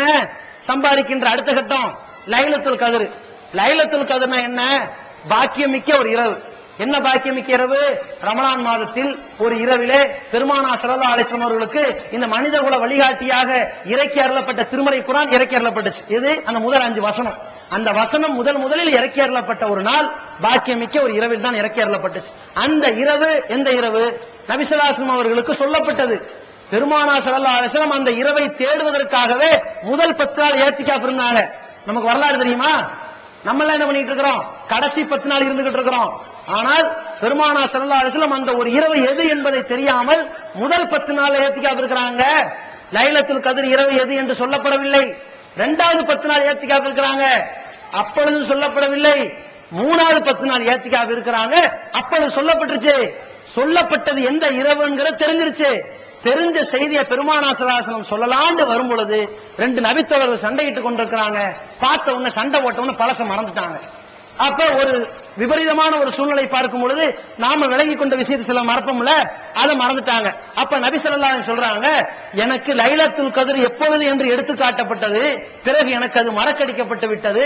அதனால நீங்க லைலத்துல் கத்ர் இரவை, பாக்கியமிக்க இரவை, 1000 மாதங்களை விட சிறந்த இரவை கண்டுபிடிக்க வேண்டும் என்றால், தேட வேண்டும் என்றால், இல்தமிசுஹா பிஸ்ஸபஇ 27ல தேடுங்க, வத்திசி 29ல தேடுங்க, வல் ஹம்சி 25ல தேடுங்க, 21, 23, 25, 27, 29 5 நாள்ல தேடலாம். இவங்க 27ல கோலாகலமா இருக்கிறாங்களே, நைட் எல்லாம் தொழுகிறங்கிற பேர்லயும் கூட்டுதுவாங்கிற பேர்லயும் ஒருத்தர் துவா கேட்க பின்னாடி எல்லாரும் ஆமீன் சொல்ல, கடைசியில அஜரத்து எவ்வளவோ தியாகம் பண்ணாரு, நம்ம ஊரு கஷ்டப்பட்டாரு, அவருக்கு அள்ளி போடுங்க, கை மடிப்பும் இடுப்பு மடிப்பும் ஜிப்பா மடிப்பும் காசு வாங்குறதை விட பெருமானார் ஸல்லல்லாஹு அலைஹி வஸல்லம் அவர்கள் காட்டி தராத இந்த மாதிரியான ஒரு பிரம்மாண்டமா செய்யறாங்களே, இதை நபி ஸல்லல்லாஹு அலைஹி வஸல்லம் அங்கீகரித்து காட்டியிருக்கிறார்களா? என்றைக்காவது கோலாகலப்படுத்தினாங்களா? நான் என்ன கேட்கிறேன்னா, எல்லாரும் சேர்ந்து 27 கொண்டாடுறோமே, ஒருவேளை 23ஆக லைலத்துல் கத்ர் இருந்திருந்தால் 1000 மாதங்களை விட சிறப்புக்குரிய இரவை ஏன் கவனக்குறைவோடு விட்டாய் என்று அல்லாஹ் விசாரிப்பானா இல்லையா? 21ல இருந்துட்டா என்ன ஆகிறது? 29ல இருந்துட்டா என்ன ஆகிறது? 25ல இருந்துட்டா என்ன ஆகிறது? நம்ம என்ன 27 தான் அப்படின்னு வச்சிருப்பாங்க. 21ல தூங்கியாச்சு, 23ல தூங்கியாச்சு, 25ல தூங்கியாச்சு, 29ல தூங்கிறது 27 தான் அப்படின்னு வச்சிருக்காங்களே, இதெல்லாம் மார்க்கமா? சம்பாதிக்கிறது செய்யறாங்க. அவுரங்கசீப்புடைய காலத்துல குர்ஆன்ல நீங்க பாத்தீங்கன்னா சைடுல ஐன் அப்படின்னு ஒண்ணு இருக்கும். அது என்னங்க ஐன்? என்னது? ஒரு ருக்கு செய்யறதான். குர்ஆனை பாத்தீங்கன்னா ஒரு சூரா முடிஞ்ச உடனே ஒரு ஐன், ஒரு ருக்கு செய்யறது. சூரத்துல் பக்ரா இருக்குல்ல, அலிஃப் லாம் மீம் ஸாலிகல் கிதாப் லா ரைப ஃபீஹி ஹுதல் முத்தகீன், அப்படியே ஓதிட்டு வரணும். ஒரு 8-9 வசனத்துக்கு பிறகு ஐன் போட்டிருப்பாங்க. அப்ப ருக்கு செஞ்சோன்னு அர்த்தம். மொத்தம் குர்ஆன்ல 540 ஐன் இருக்குங்க. இது ரசூலுல்லாஹி ஸல்லல்லாஹு அலைஹி வஸல்லம் சொல்லி தரல, இது பிற்காலத்துல போடப்பட்டதுதான். இந்த 540 ஐனை வச்சுட்டு அவுரங்கசீப்புடைய காலத்துல என்ன சொன்னாருன்னா, 540 ஐன் இருக்குது, இமாம ரமலான்ல கூப்பிட்டு வந்துருவோம், ஹாபிஸாவை கூட்டிட்டு வந்து தொலை வைக்க சொல்லுவோம். முதல் நாள் அவர் தொலை வைப்பாரு, எவ்வளவு 30 நாள் எவ்வளவு வைப்பாங்க அவங்க? 20 ரக்காத் தொலை வைப்பாங்க. ரசூலுல்லாஹி ஸல்லல்லாஹு அலைஹி வஸல்லம் காட்டினது 8 ரக்காத் தான். இவங்க 20 ரக்காத் தொலை வைப்பாங்க. ஆனா ரசூலுல்லாஹி ஸல்லல்லாஹு அலைஹி வஸல்லம் அப்படி அங்கீகரிக்கவே கிடையாது. இவங்க 20 ரக்காத் தொலை வைப்பாங்க, கோழி கத்துற மாதிரி அலிஃப் லாம் மீம் முத்தகீன் இவங்க ஓதிடுவாங்க.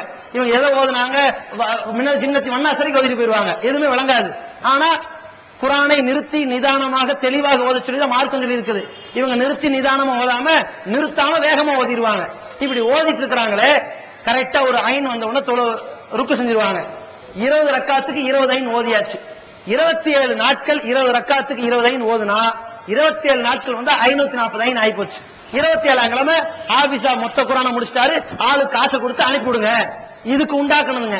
இது மார்க்கத்துல சொல்லப்பட்டிருக்குதா? இது ரசூலுல்லாஹி ஸல்லல்லாஹு சொல்லி கொடுத்தாங்களா? அப்ப இந்த மாதிரி எல்லாம் மார்க்கத்தில் இல்லாத ஒரு செயல்களை நாம செய்யும் பொழுது, நபி ஸல்லல்லாஹு அலைஹி வஸல்லம் காட்டித்தராத ஒரு செயல்களை எல்லாம் செஞ்சுட்டு வாழ்ந்தா நம்ம எப்படி இலக்கை அடைய முடியும்? நம்ம இலக்கு எதுன்னே விளங்காம போயிரும். இன்னையும் சொல்ல போனா நபி ஸல்லல்லாஹு அலைஹி வஸல்லம் அவர்கள் தான் என்னுடைய தூதன் நம்ம எப்படி போய் சொல்ல முடியும்? பதில் வருமா நம்ம நாவில் இருந்து? அதுவும் இல்லாம போயிரும். மூணாவது என்ன கேட்பாங்க அந்த மலக்குமார்கள்? உன்னுடைய மார்க்கம் என்ன? நீ எதை உன் வாழ்க்கை வழிமுறையாக எடுத்துக்கொண்டாய் அப்படின்னு கேள்வி வரும். என்ன பதில சொல்ல போறோம்? என்னுடைய மார்க்கம் இஸ்லாம் தான் என்று ஒருவன் சொல்வதா இருந்தால் தன்னுடைய பிறப்புல இஸ்லாத்தை கடைபிடிக்கணும். ஒரு குழந்தை பிறக்குதா, இஸ்லாம் என்ன செய்ய சொல்லுச்சு? ஹத்னா பண்றத பெரிய விழா ஆக்குறத விடு, இஸ்லாம் என்ன சொல்லுச்சு? 7வது நாள் அக்கிக்கா கொடுக்கணும், தலைமுடியை எடுக்கணும், பேர் வைத்துக் கொள்ளணும், அதுக்கு ஒரு ஆள் தான் வந்து வைக்கணும் அவசியம் இல்ல. இப்படி எல்லாம் சொல்லுச்சு. அதை செஞ்சோமா? பிறந்ததுக்கு வளர்ந்ததுக்கு பிறகு அந்த பிள்ளைகளுக்கு எதை சொல்லித்தர வேண்டும், எதை சொல்லித்தரக்கூடாது, எந்தெந்த விஷயத்தில் அச்சமூட்டி எச்சரிக்கை செய்ய வேண்டும், எப்படி எல்லாம் இபாதத்தை கற்றுத்தர வேண்டும், குர்ஆன் ஹதீஸ் அடிப்படையில் எப்படி அந்த பிள்ளைகளை உருவாக்க வேண்டும், திருமண வழிமுறைகள் மார்க்கத்தின் அடிப்படையில் இருக்கணும், வியாபாரங்கள் மார்க்கத்தின் அடிப்படையில் இருக்கணும், கொடுக்கல் வாங்கல் மார்க்கத்தின் அடிப்படையில் இருக்கணும், மார்க்கத்தில் அடிப்படையில் எல்லா வகையான வாழ்வியல் சட்டங்கள் இருக்கணும். மரணம் வரைக்கும் அவன் அனைத்து விஷயங்களும் தெரிஞ்ச மாதிரி உருவாக்கி இருந்தால் உன் மார்க்கம் எது என்று கேட்டால் இஸ்லாம்னு வரும். திருமணத்தை மார்க்கமாக வைத்துக் கொண்டிருந்தாலோ அல்லது நம்முடைய அஜர்த்துமார்கள் சொல்றது மார்க்கம், பெரியார்கள் சொல்றது மார்க்கம், மகான்கள் சொல்றது மார்க்கம் என்று விளங்கி இருந்தால் அந்த பதில சொல்ல முடியுமா? ஏமாந்து போயிடுவார்கள். மறுமையில ஏமாந்து இருக்கட்டும், உலகத்துல ஏமாந்து விடுவார்கள். இன்னைக்கு பாக்குறோம், அவர்கள் தங்களுடைய பொருளாதாரங்கள் அதிகமாகணும் என்ன செய்யணும்? உழைக்கணும். அப்படியே அதிகம் ஆகல, அல்லாஹ் நமக்கு இவ்வளவு விதிச்சிருக்கிறான் அப்படின்னு நினைத்துக் கொண்டு முயற்சி செய்யணும். அவ்வளவுதான். பொறுமையா இருந்துக்கணும், சகித்துக் கொண்டிருக்கணும், பேராசைப்படக்கூடாது. இப்படி இல்லாம பேராசைப்பட்டு உடனே பணக்காரன் ஆகிறதுக்காக வேண்டி ஹராமான முறையில் சம்பாதிக்கிறது ஒரு பக்கம் இருக்குது. இன்னொன்னு என்ன? இந்த மார்க்கத்தை குழி தோண்டி புதைக்கிற சில காரியங்கள். எது? பெருமானார் ஸல்லல்லாஹு அலைஹி வஸல்லம் அவர்கள் சொன்னார்கள், யார் மன் அத்தா அர்ராஃபன், யார் ஒரு குறிகாரன் இடத்துல, குறிகாரன்னா ஜோசியம் பார்க்கறன் ஏமாத்துறானே மக்கள்கிட்ட, அவன்கிட்ட போய் ஃபயுஸத்திகுஹு பிமா யகூல், அவன் சொல்றது எல்லாம் கேட்டு அவன் சொல்றதெல்லாம் கரெக்டா தான் இருக்கும் என்று நம்புகிறார்களோ, ஃபக்கது அபா அல்லதி உன்சில அலா அபுல் காசிம், அபுல் காசிம் இந்த முகம்மதுக்கு இறக்கப்பட்ட திருக்குரானை இவன் புறக்கணித்து விட்டான், இந்த மார்க்கத்தை மறுத்துட்டான் அர்த்தம். இவன் எப்படி கபர்ல போய் மார்க்க இஸ்லாம் சொல்லுவான்? ஒரு ஜோசியக்காரனையும் பால் கிதாப் பாக்குறவனையும் பஞ்சாங்கம் பாக்குறவனையும் மந்திரிக்கிறவனையும் எல்லாம் பெரிய மகான் என்று கருதி அவன் சொல்றது மார்க்கமாக நினைத்துக் கொண்டு அவன் செய்யறது ஒரு சடங்காக செஞ்சான்னா இவன் இஸ்லாமியனா இருப்பானா? இஸ்லாத்துக்கு வெளியே போயிருவானா? அட வீட்டுல ஒரு பிரச்சனை, உடனே அவர் என்ன செய்வாரு? வீட்டுல பிரச்சனையா? உங்க அப்பாவுக்கு உடம்பு சரியில்லையா? உங்க அண்ணனுக்கு காய்ச்சலா? உங்க அண்ணனுக்கு விசாக்கு கிடைக்கலையா? உங்க தம்பிக்கு வந்து வேலை வாய்ப்பு கிடைக்கலையா? வீட்டுல கஷ்டமா இருக்குதா? பக்கத்து வீட்டுக்காரன் சூனியம் வச்சுட்டான், நான் சொல்ற மாதிரி செய்யி, 7 நாள் அவன் வீட்டை சுத்தி வா, அதுக்கப்புறம் உன் தலைமுடியை கொண்டு வா, உன் தம்பி தலைமுடியை கொண்டு வா, அவனுடைய ட்ரெஸ்ஸை கொண்டு வா, இவனுடைய ட்ரெஸ்ஸை கொண்டு வா, செக் பண்ணி பாக்குறேன், செக் பண்ணுவாரு, மைதடுவாரு. அதுக்கப்புறம் சொல்லுவாரு, ஒரு 4 கோழி எடுத்துட்டு போய் உன் வீட்டு பின்னாடி போத, அவன் வீட்டு பின்னாடி போத, தலையை தூக்கி அங்க வீசு, இதை தூக்கி அங்க வீசுன்னு இல்லாத கதையெல்லாம் சொல்லுவாரு. அதை மார்க்கம்னு செய்யும். தன் இழிவு நீங்க, இன்னல் நீங்க, வறுமை நீங்க, மகானுக்கு பெரிய காசு பணத்தை கொடுத்துட்டு நம்பி ஏமாற சமுதாயத்தை பார்க்கிறோம். இதெல்லாம் என்ன காரணம்? இஸ்லாத்தை அழகான ஒரு மார்க்கம், இறைவன் எந்த தேவையும் மற்றவன், நமக்கு அழகான ஒரு வழிமுறையை கற்றுக் கொடுத்திருக்கிறான். நமக்கு சோதனை வரும்போது சகிச்சுக்கணும், இறைவன் மீது நம்பிக்கை வைக்கணும், இறைவன் நமக்கு உறுதியான பாதையை காட்டியிருக்கிறான்னு உறுதியா இருக்கணும். எந்த நேரத்தில் தடம் பொருளாம இருந்தா கண்டவனை எல்லாம் நம்பி ஏமாற வேண்டிய சூழ்நிலை வருமா? இதுக்கே அள்ளி அள்ளி கொடுத்து ஏமாந்து போயிருவான். சில பேர் எப்படி தெரியுமா? சமீபத்தில் உங்க ஊர்ல கூட ஒரு பிரச்சனை நடந்துச்சு. ஒரு வீட்டுல பிரச்சனை அந்த அம்மா என்ன பண்ணிருச்சு, வீட்டுக்காருக்கு உடம்பு சரியில்லை, அதை நிவாரணம் பண்ணணும், என்ன செய்யலாம் அப்படின்னு சொல்லி ஒரு மகானை கூட்டிட்டு வந்து, அவன் 1 நம்பர் ஃப்ராடு மகானை கூட்டிட்டு வந்தோடனே அவன் என்ன பண்ணிட்டான், இங்க வா என்ன செய்யணும்டா, உன் வீட்டுல இருக்கிற நகையெல்லாம் கொண்டு வா. ஏன்? நகையில தானே எல்லா வகையான முசீபத்து இருக்குது. அந்த நகையில் இருக்கிற முசீபத்தை கலட்டினா எல்லாம் சரியா போயிரும். அத்தனை நகையும் கொண்டு வான்னு சொல்லி அத்தனை நகையும் கலட்டி ஒரு பாத்திரத்துல போட்ட உடனே அவன் நம்ம டக்குன்னு கந்தகத்தை போட்டு புகை மூட்டத்தை ஏற்படுத்தி ஆள் எஸ்கேப், நகையோட எஸ்கேப். முசீபத்தும் போச்சு, இந்த முசீபத்தும் போயிடுச்சு. போச்சா? ஆட பாவிகளா, சேர்த்து வச்சதெல்லாம் போச்சு. ஏன்? நம்பிக்கை, தவறான நம்பிக்கையினால் இந்த காசு போச்சுங்க. பலருடைய கற்பே போச்சு. என்ன விஷயம்? கிறுக்குத்தனமான நம்பிக்கை.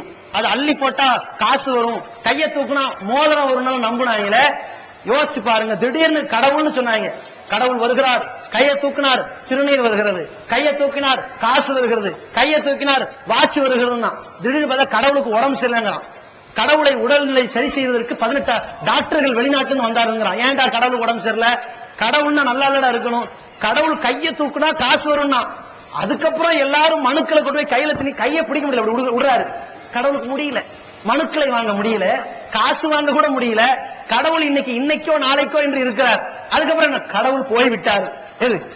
இது தெரிய வேணாம். இதை நம்பி வாழ்ந்த சமுதாயம் விழிப்புணர்வு அடைந்து வராங்க. ஆஹா, எல்லாம் மனுஷங்க, அத்தனை பேர் பிறந்தவங்கலாம் சாவான். இதுதான் இலக்கியம், இதுதான் இலக்கணம், உலக வாழ்க்கையின் இயல்பு. இதை போய் நம்ம ஏமாந்துட்டோமேங்க, இதை போய் விளங்காம விட்டோமேங்க என்று ஒவ்வொருத்தரும் திருந்து இந்த பக்கம் வந்துகிட்டு இருக்கிறான். நம்ம மக்கள் என்ன பண்றாங்கன்னா, பச்சை கலர் துணியை போட்ட பிச்சைக்காரனை பார்த்துட்டு, இவர் பெரிய பச்சை கலர் துணி போட்டிருக்காருப்பா, இவர் வாயிலிருந்து வரதெல்லாம் வகி, இவர் சொன்னதெல்லாம் இறை செய்தி, இவர் சொன்னதெல்லாம் நடக்கும். குடுகுடுப்புக்காரன் சம்பாதிக்கிறதுக்கு சொன்ன மாதிரி பச்சை ட்ரெஸ் போட்டு வீட்டுல ஒரு டம் டம் தட்டுவான், காசை கொடுன்னு. பிச்சைக்கார பையன் வந்திருக்கிறான். நீ ஏன்டா இப்படி எல்லாம் பிச்சை எடுக்கிற?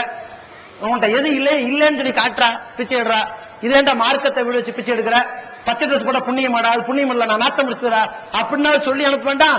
நாம மக்கள் என்ன பண்ணுங்க, பெரிய புண்ணியம் வந்திருக்கான், இவனுக்கு காசு கொடுக்கல, இவங்களாம் அல்லாவுக்கு காசு கொடுக்கணும்னா கோபம் வந்துடும், காசு கொடுங்க அப்படின்னு சொல்லி நம்ம மக்கள் ஏமாந்து போறாங்களே. இது மாதிரி மகான்கிற பேர்ல, ஜோசிக்காரங்கிற பேர்ல, பால் கித்தாபுங்கிற பேர்ல, கனவுக்கு விளக்கம் சொல்றேங்கிற பேர்ல எல்லாம் நம்ம மக்கள் தங்களுடைய மூளையை அடகு வைக்கும் பொழுது எதை மறந்துடுவாங்க? இதுல போய் விழுந்துட்டாங்கன்னா நம்பிக்கை அதுல போயிடும். துன்யாவுக்கு தானே விழுந்துட்டாங்க. இப்படி விழுந்த உடனே அப்படியே உள்ள வச்சிருவான், முடிஞ்சு. உனக்கு இறைவன் காப்பாற்ற மாட்டான். இதுதான் நான் சொல்றதான் கேட்கணும், நான் சொல்றமா நடக்கணும், வியாழக்கிழமை விளக்கம் வரணும், வெள்ளிக்கிழமை வரணும், இப்படின்னு எதையாவது தலையில கட்டி விட்டான்னா இவன் மறுமையை நோக்கிய பயணம் ஏதாவது இருக்குமா? இருக்காது. நாம அக்கடாண்டு ஒன்னும் பிரச்சனை இல்லை, அல்லாவுக்கும் அவன் தூதருக்கு கீழ்படிவோம். நம்ம கஷ்டம் வந்தால் அல்லாஹ் நமக்கு என்ன சொல்லி கொடுத்திருக்கிறான்? வால நபுலுவன்னக்கும் பிஷைஇமினல் ஹவுஃப், பயத்தின் மூலம் கண்டிப்பா உனக்கு சோதிப்போம். வல் ஜூஇ வ நக்ஸி மினல் அம்வாலி வல் அன்ஃபுஸி வஸ்ஸமராத், உனக்கு பொருளாதார கஷ்டத்தை ஏற்படுத்தி சோதிப்போம், கண்டிப்பாக சோதிப்போங்க. இப்படி சோதனை உனக்கு வரத்தான் செய்யும். அப்படி வரும் பொழுது பஷ்ஷிரி சாபிரின், யார் பொறுத்துக் கொள்கிறார்களோ, சகித்துக் கொள்கிறார்களோ, இது நம்ம அல்லாஹ் சோதிச்சு காட்டுறான். நம்ம இந்த சோதனையில வெற்றி பெற்றா நமக்கு நிறைய கொடுப்பான், நமக்கு பாவங்கள் மன்னிக்கப்படும், நமக்கு சொர்க்கம் கிடைக்கும், அல்லாஹ்வுக்காக வேண்டிதான் இந்த உலகத்துல வந்தோம், அல்லாஹ்வின் பக்கம் திரும்ப போறோம் என்று சர்வ சாதாரணமாக எவன் வாழ்கிறானோ பஷ்ஷிரி சாபிரின், இவர்களுக்கு நீங்கள் நற்செய்தி சொல்லுங்கள். அவர்கள் எப்படிப்பட்டவர்கள் என்றால், தங்களுக்கு ஏதாவது துன்பம் ஏற்பட்டு விட்டால், அல்லதீன இதா அஸாபத்துஹும் முஸீபத்துன், ஏதாவது கஷ்டம் ஏற்பட்டு விட்டால், காலூ இன்னா லில்லாஹி வ இன்னா இலைஹி ராஜிஊன், நாங்கள் அல்லாஹ்வுக்குரியவர்கள், அவன் பக்கமே திரும்பக்கூடியவர்கள், எனக்கு என்ன பெரிய பிரச்சனை எல்லாம் கிடையாது என்று அதை சாதாரணமாக கருதி கொள்வார்கள். உலாயிக அலைஹிம் ஸலவாத்தும் மிர் ரப்பிஹிம் வர்ஹ்மா, இவர்களுக்குத்தான் இறைவனுடைய அருளும் கிடைக்கும். எவன் அருள் நீங்கிவிட்டது என்று வேதனைப்படுகிறானோ, வெதும்புகிறானோ, தொல்லை ஏற்பட்டது என்று கஷ்டப்படுகிறானோ, துன்பம் ஏற்பட்டது என்று வருத்தப்படுகிறானோ, தன் வியாபாரத்தில் நஷ்டம் ஏற்பட்டு என்று நலிவடைந்து கிடக்கிறானோ, அவன் பொறுத்திருந்தால், சகித்திருந்தால் இறைவனுடைய அருள் வந்து இறங்கும். உலாய்க்குமுல் முகுத்ததும், இப்படி சகிச்சவன் தான் நேர்வழியும் பெறுவான். சகிப்புத்தன்மை ஒருத்தன் இழந்தானே செய்வான். கிடைக்கல என்ன பண்ணலாம்? இந்த அந்த ஆச்சரத்துக்கு போ, ஓடி போயிடுவான். இங்க கோயிலுக்கு போயிடுவான், இந்த சர்ச்சுக்கு போயிடுவான், இந்த கபரஸ்தானுக்கு போயிடுவான். பொறுத்திருந்தா நேர்வழியில இருப்பான். அதைத்தான் அல்லாஹ் சொல்றான், இப்படி பொறுத்திருந்தா சோதிச்ச நானே உனக்கு நல்ல வாழ்க்கையை கொடுக்கிறேன். அப்படி வாழ்க்கையை கொடுக்கிறதோட நீ நேர்வழியில் இருக்க முடியும் என்று இறைவன் சொல்லுகிறான். அந்த அடிப்படையில் நம்முடைய வாழ்க்கையில ஏற்படுகிற கஷ்ட நஷ்டங்களுக்கு இறைவனையே சார்ந்திருப்போம். அதே மாதிரி இறை நம்பிக்கை நமக்கு தெளிவாக இருக்கிறது என்றால் எப்படி இருக்கும்? நம்மள்கிட்ட அல்லாஹ் நமக்கு உதவி செய்வான், மனிதனும் நமக்கு உதவி செய்வான். எப்படி ஒருத்தர் நம்புறான்னு வைங்க, இது சாதாரண நம்பிக்கை. உறுதியான நம்பிக்கை என்ன தெரியுமா? மனிதனால் என்னென்ன உதவி செய்ய முடியுமோ அது அல்லாஹ்வாலும் செய்ய முடியும். இது சாதாரண நம்பிக்கை. மனிதனால் எந்தெந்த உதவிகள் எல்லாம் செய்யவே முடியாதோ இதையும் அல்லாஹ்வால் செய்ய முடியும் என்று ஒருத்தர் நம்புறான்னா அதான் உறுதியான நம்பிக்கை. இந்த நம்பிக்கை கொடுத்து ஆட்படுத்தப்பட்டு விட்டால், அதில் தெளிவடைந்து விட்டால் எந்த கஷ்டம் வந்தாலும் சகிச்சிருவாங்க. உதாரணத்துக்கு வண்டி ஓட்டிட்டு போறார் டிரைவர், சரி இந்த மாதிரி நம்மளை பயணிக்க செய்யறது இந்த மனிதனாலும் முடியும், இறைவனாலும் முடியும். திடீர்னு அந்த டிரைவர் ஒரு மலை உச்சியில கொண்டு போய் பிரேக்க பிடிக்க முடியாம திணறாரு. இப்ப இதை காப்பாத்துறது யாரு? டிரைவர் தன்னையே காப்பாத்திக்க முடியாம இருக்கிறார். இந்த மனிதனால் எது முடியவில்லையோ இந்த இக்கட்டிலும் என் இறைவனால் முடியும் ஒருத்தர் நம்புறான்னு வைங்க, அதான் உண்மையான இறை நம்பிக்கை. அந்த இறை நம்பிக்கை நம்மிடத்தில் வருமானால் மார்க்கத்தை விட்டு தடாம்புரல மாட்டோம். அந்த இறை நம்பிக்கையோடு நம்ம எப்படி வாழ்க்கை அமைத்துக் கொள்ள வேண்டும்? இந்த நம்பிக்கையே நமக்கு எதற்கு? இறைவன் நம்புறது, மலக்க நம்புறது, மறுமை நம்புறது எதுக்கு? இந்த துன்யாவுல அஸ்திவாரத்துக்கு தான். இந்த கொஞ்ச கால வாழ்க்கையில் நல்லவங்களா நடக்கிறதுக்கு தான். இந்த கொஞ்ச கால வாழ்க்கையில இறைவனுக்கு கட்டுப்பட்டு வாழ்றதுக்கு தான். இந்த கொஞ்ச கால வாழ்க்கையில மோசடி பண்ணாம, ஏமாத்தாம, விபச்சாரம் பண்ணாம, சூதாடாம, மது குடிக்காம, இறைவனை மறந்து வாழாம, இந்த உலகத்தில இறைவனுடைய அந்த கொள்கை கோட்பாடுகளை நிலைநிறுத்தி இலக்கோட கொண்டு போய் இறைவன் எதற்காக நம்மளை படைச்சானோ, ஒமா கலத்து ஜின்னவல் இன்சா இல்லாலி யாபுதூனி, மனிதர்களையும் ஜின்களையும் என்னை வணங்குவதற்கே படைத்திருக்கிறேன் என்று சொன்னானே, அந்த வணக்க வழிபாட்டோடு வாழ்ந்தவர்களாக போனால் நாளை மறுமையில் நம்மை இறைவன் எழுப்புவான். அது உண்மை, அது நடக்கத்தான் போகிறது. அந்த எழுப்பக்கூடிய காட்சிகளில் நாம் நல்லவர்களாக தேர்வு செய்யப்படுவோம். அந்த இலக்கை நோக்கி வாழக்கூடியவர்களாக, அதை நினைவுபடுத்தியவர்களாக, அதில் உறுதியோடு இருப்பவர்களாக. இந்த இணை வைப்பு, மூட நம்பிக்கை, பிரமத கலாச்சாரங்கள், வழிகட்ட கொள்கைகள் மகான்களாக படைப்பினங்களை தேர்ந்தெடுத்துக் கொண்டது. மார்க்கத்தை விட்டு நெறிமுறை தவறியது போன்ற கேடுகட்ட காரியங்களிலிருந்து விடுபட்டு குர்ஆன், பெருமானார் ஸல்லல்லாஹு அலைஹி வஸல்லம் அழகான வழிமுறை, இது மட்டும்தான் மார்க்கம். இது சொல்லக்கூடிய உபதேசங்களை மட்டும் வாழ்க்கையிலே செவியேற்போம், அதன்படி செயல்படுவோம். அதன் மூலமாக வல்ல ரப்புல் ஆலமீன் நமக்கு மகத்தான வெற்றியை தந்தருள்வானாக. வாஹிரு தவானா அல்ஹம்துலில்லாஹி ரப்பில் ஆலமீன். அஸ்ஸலாமு அலைக்கும் வ ரஹ்மத்துல்லாஹி வ பரகாத்துஹு.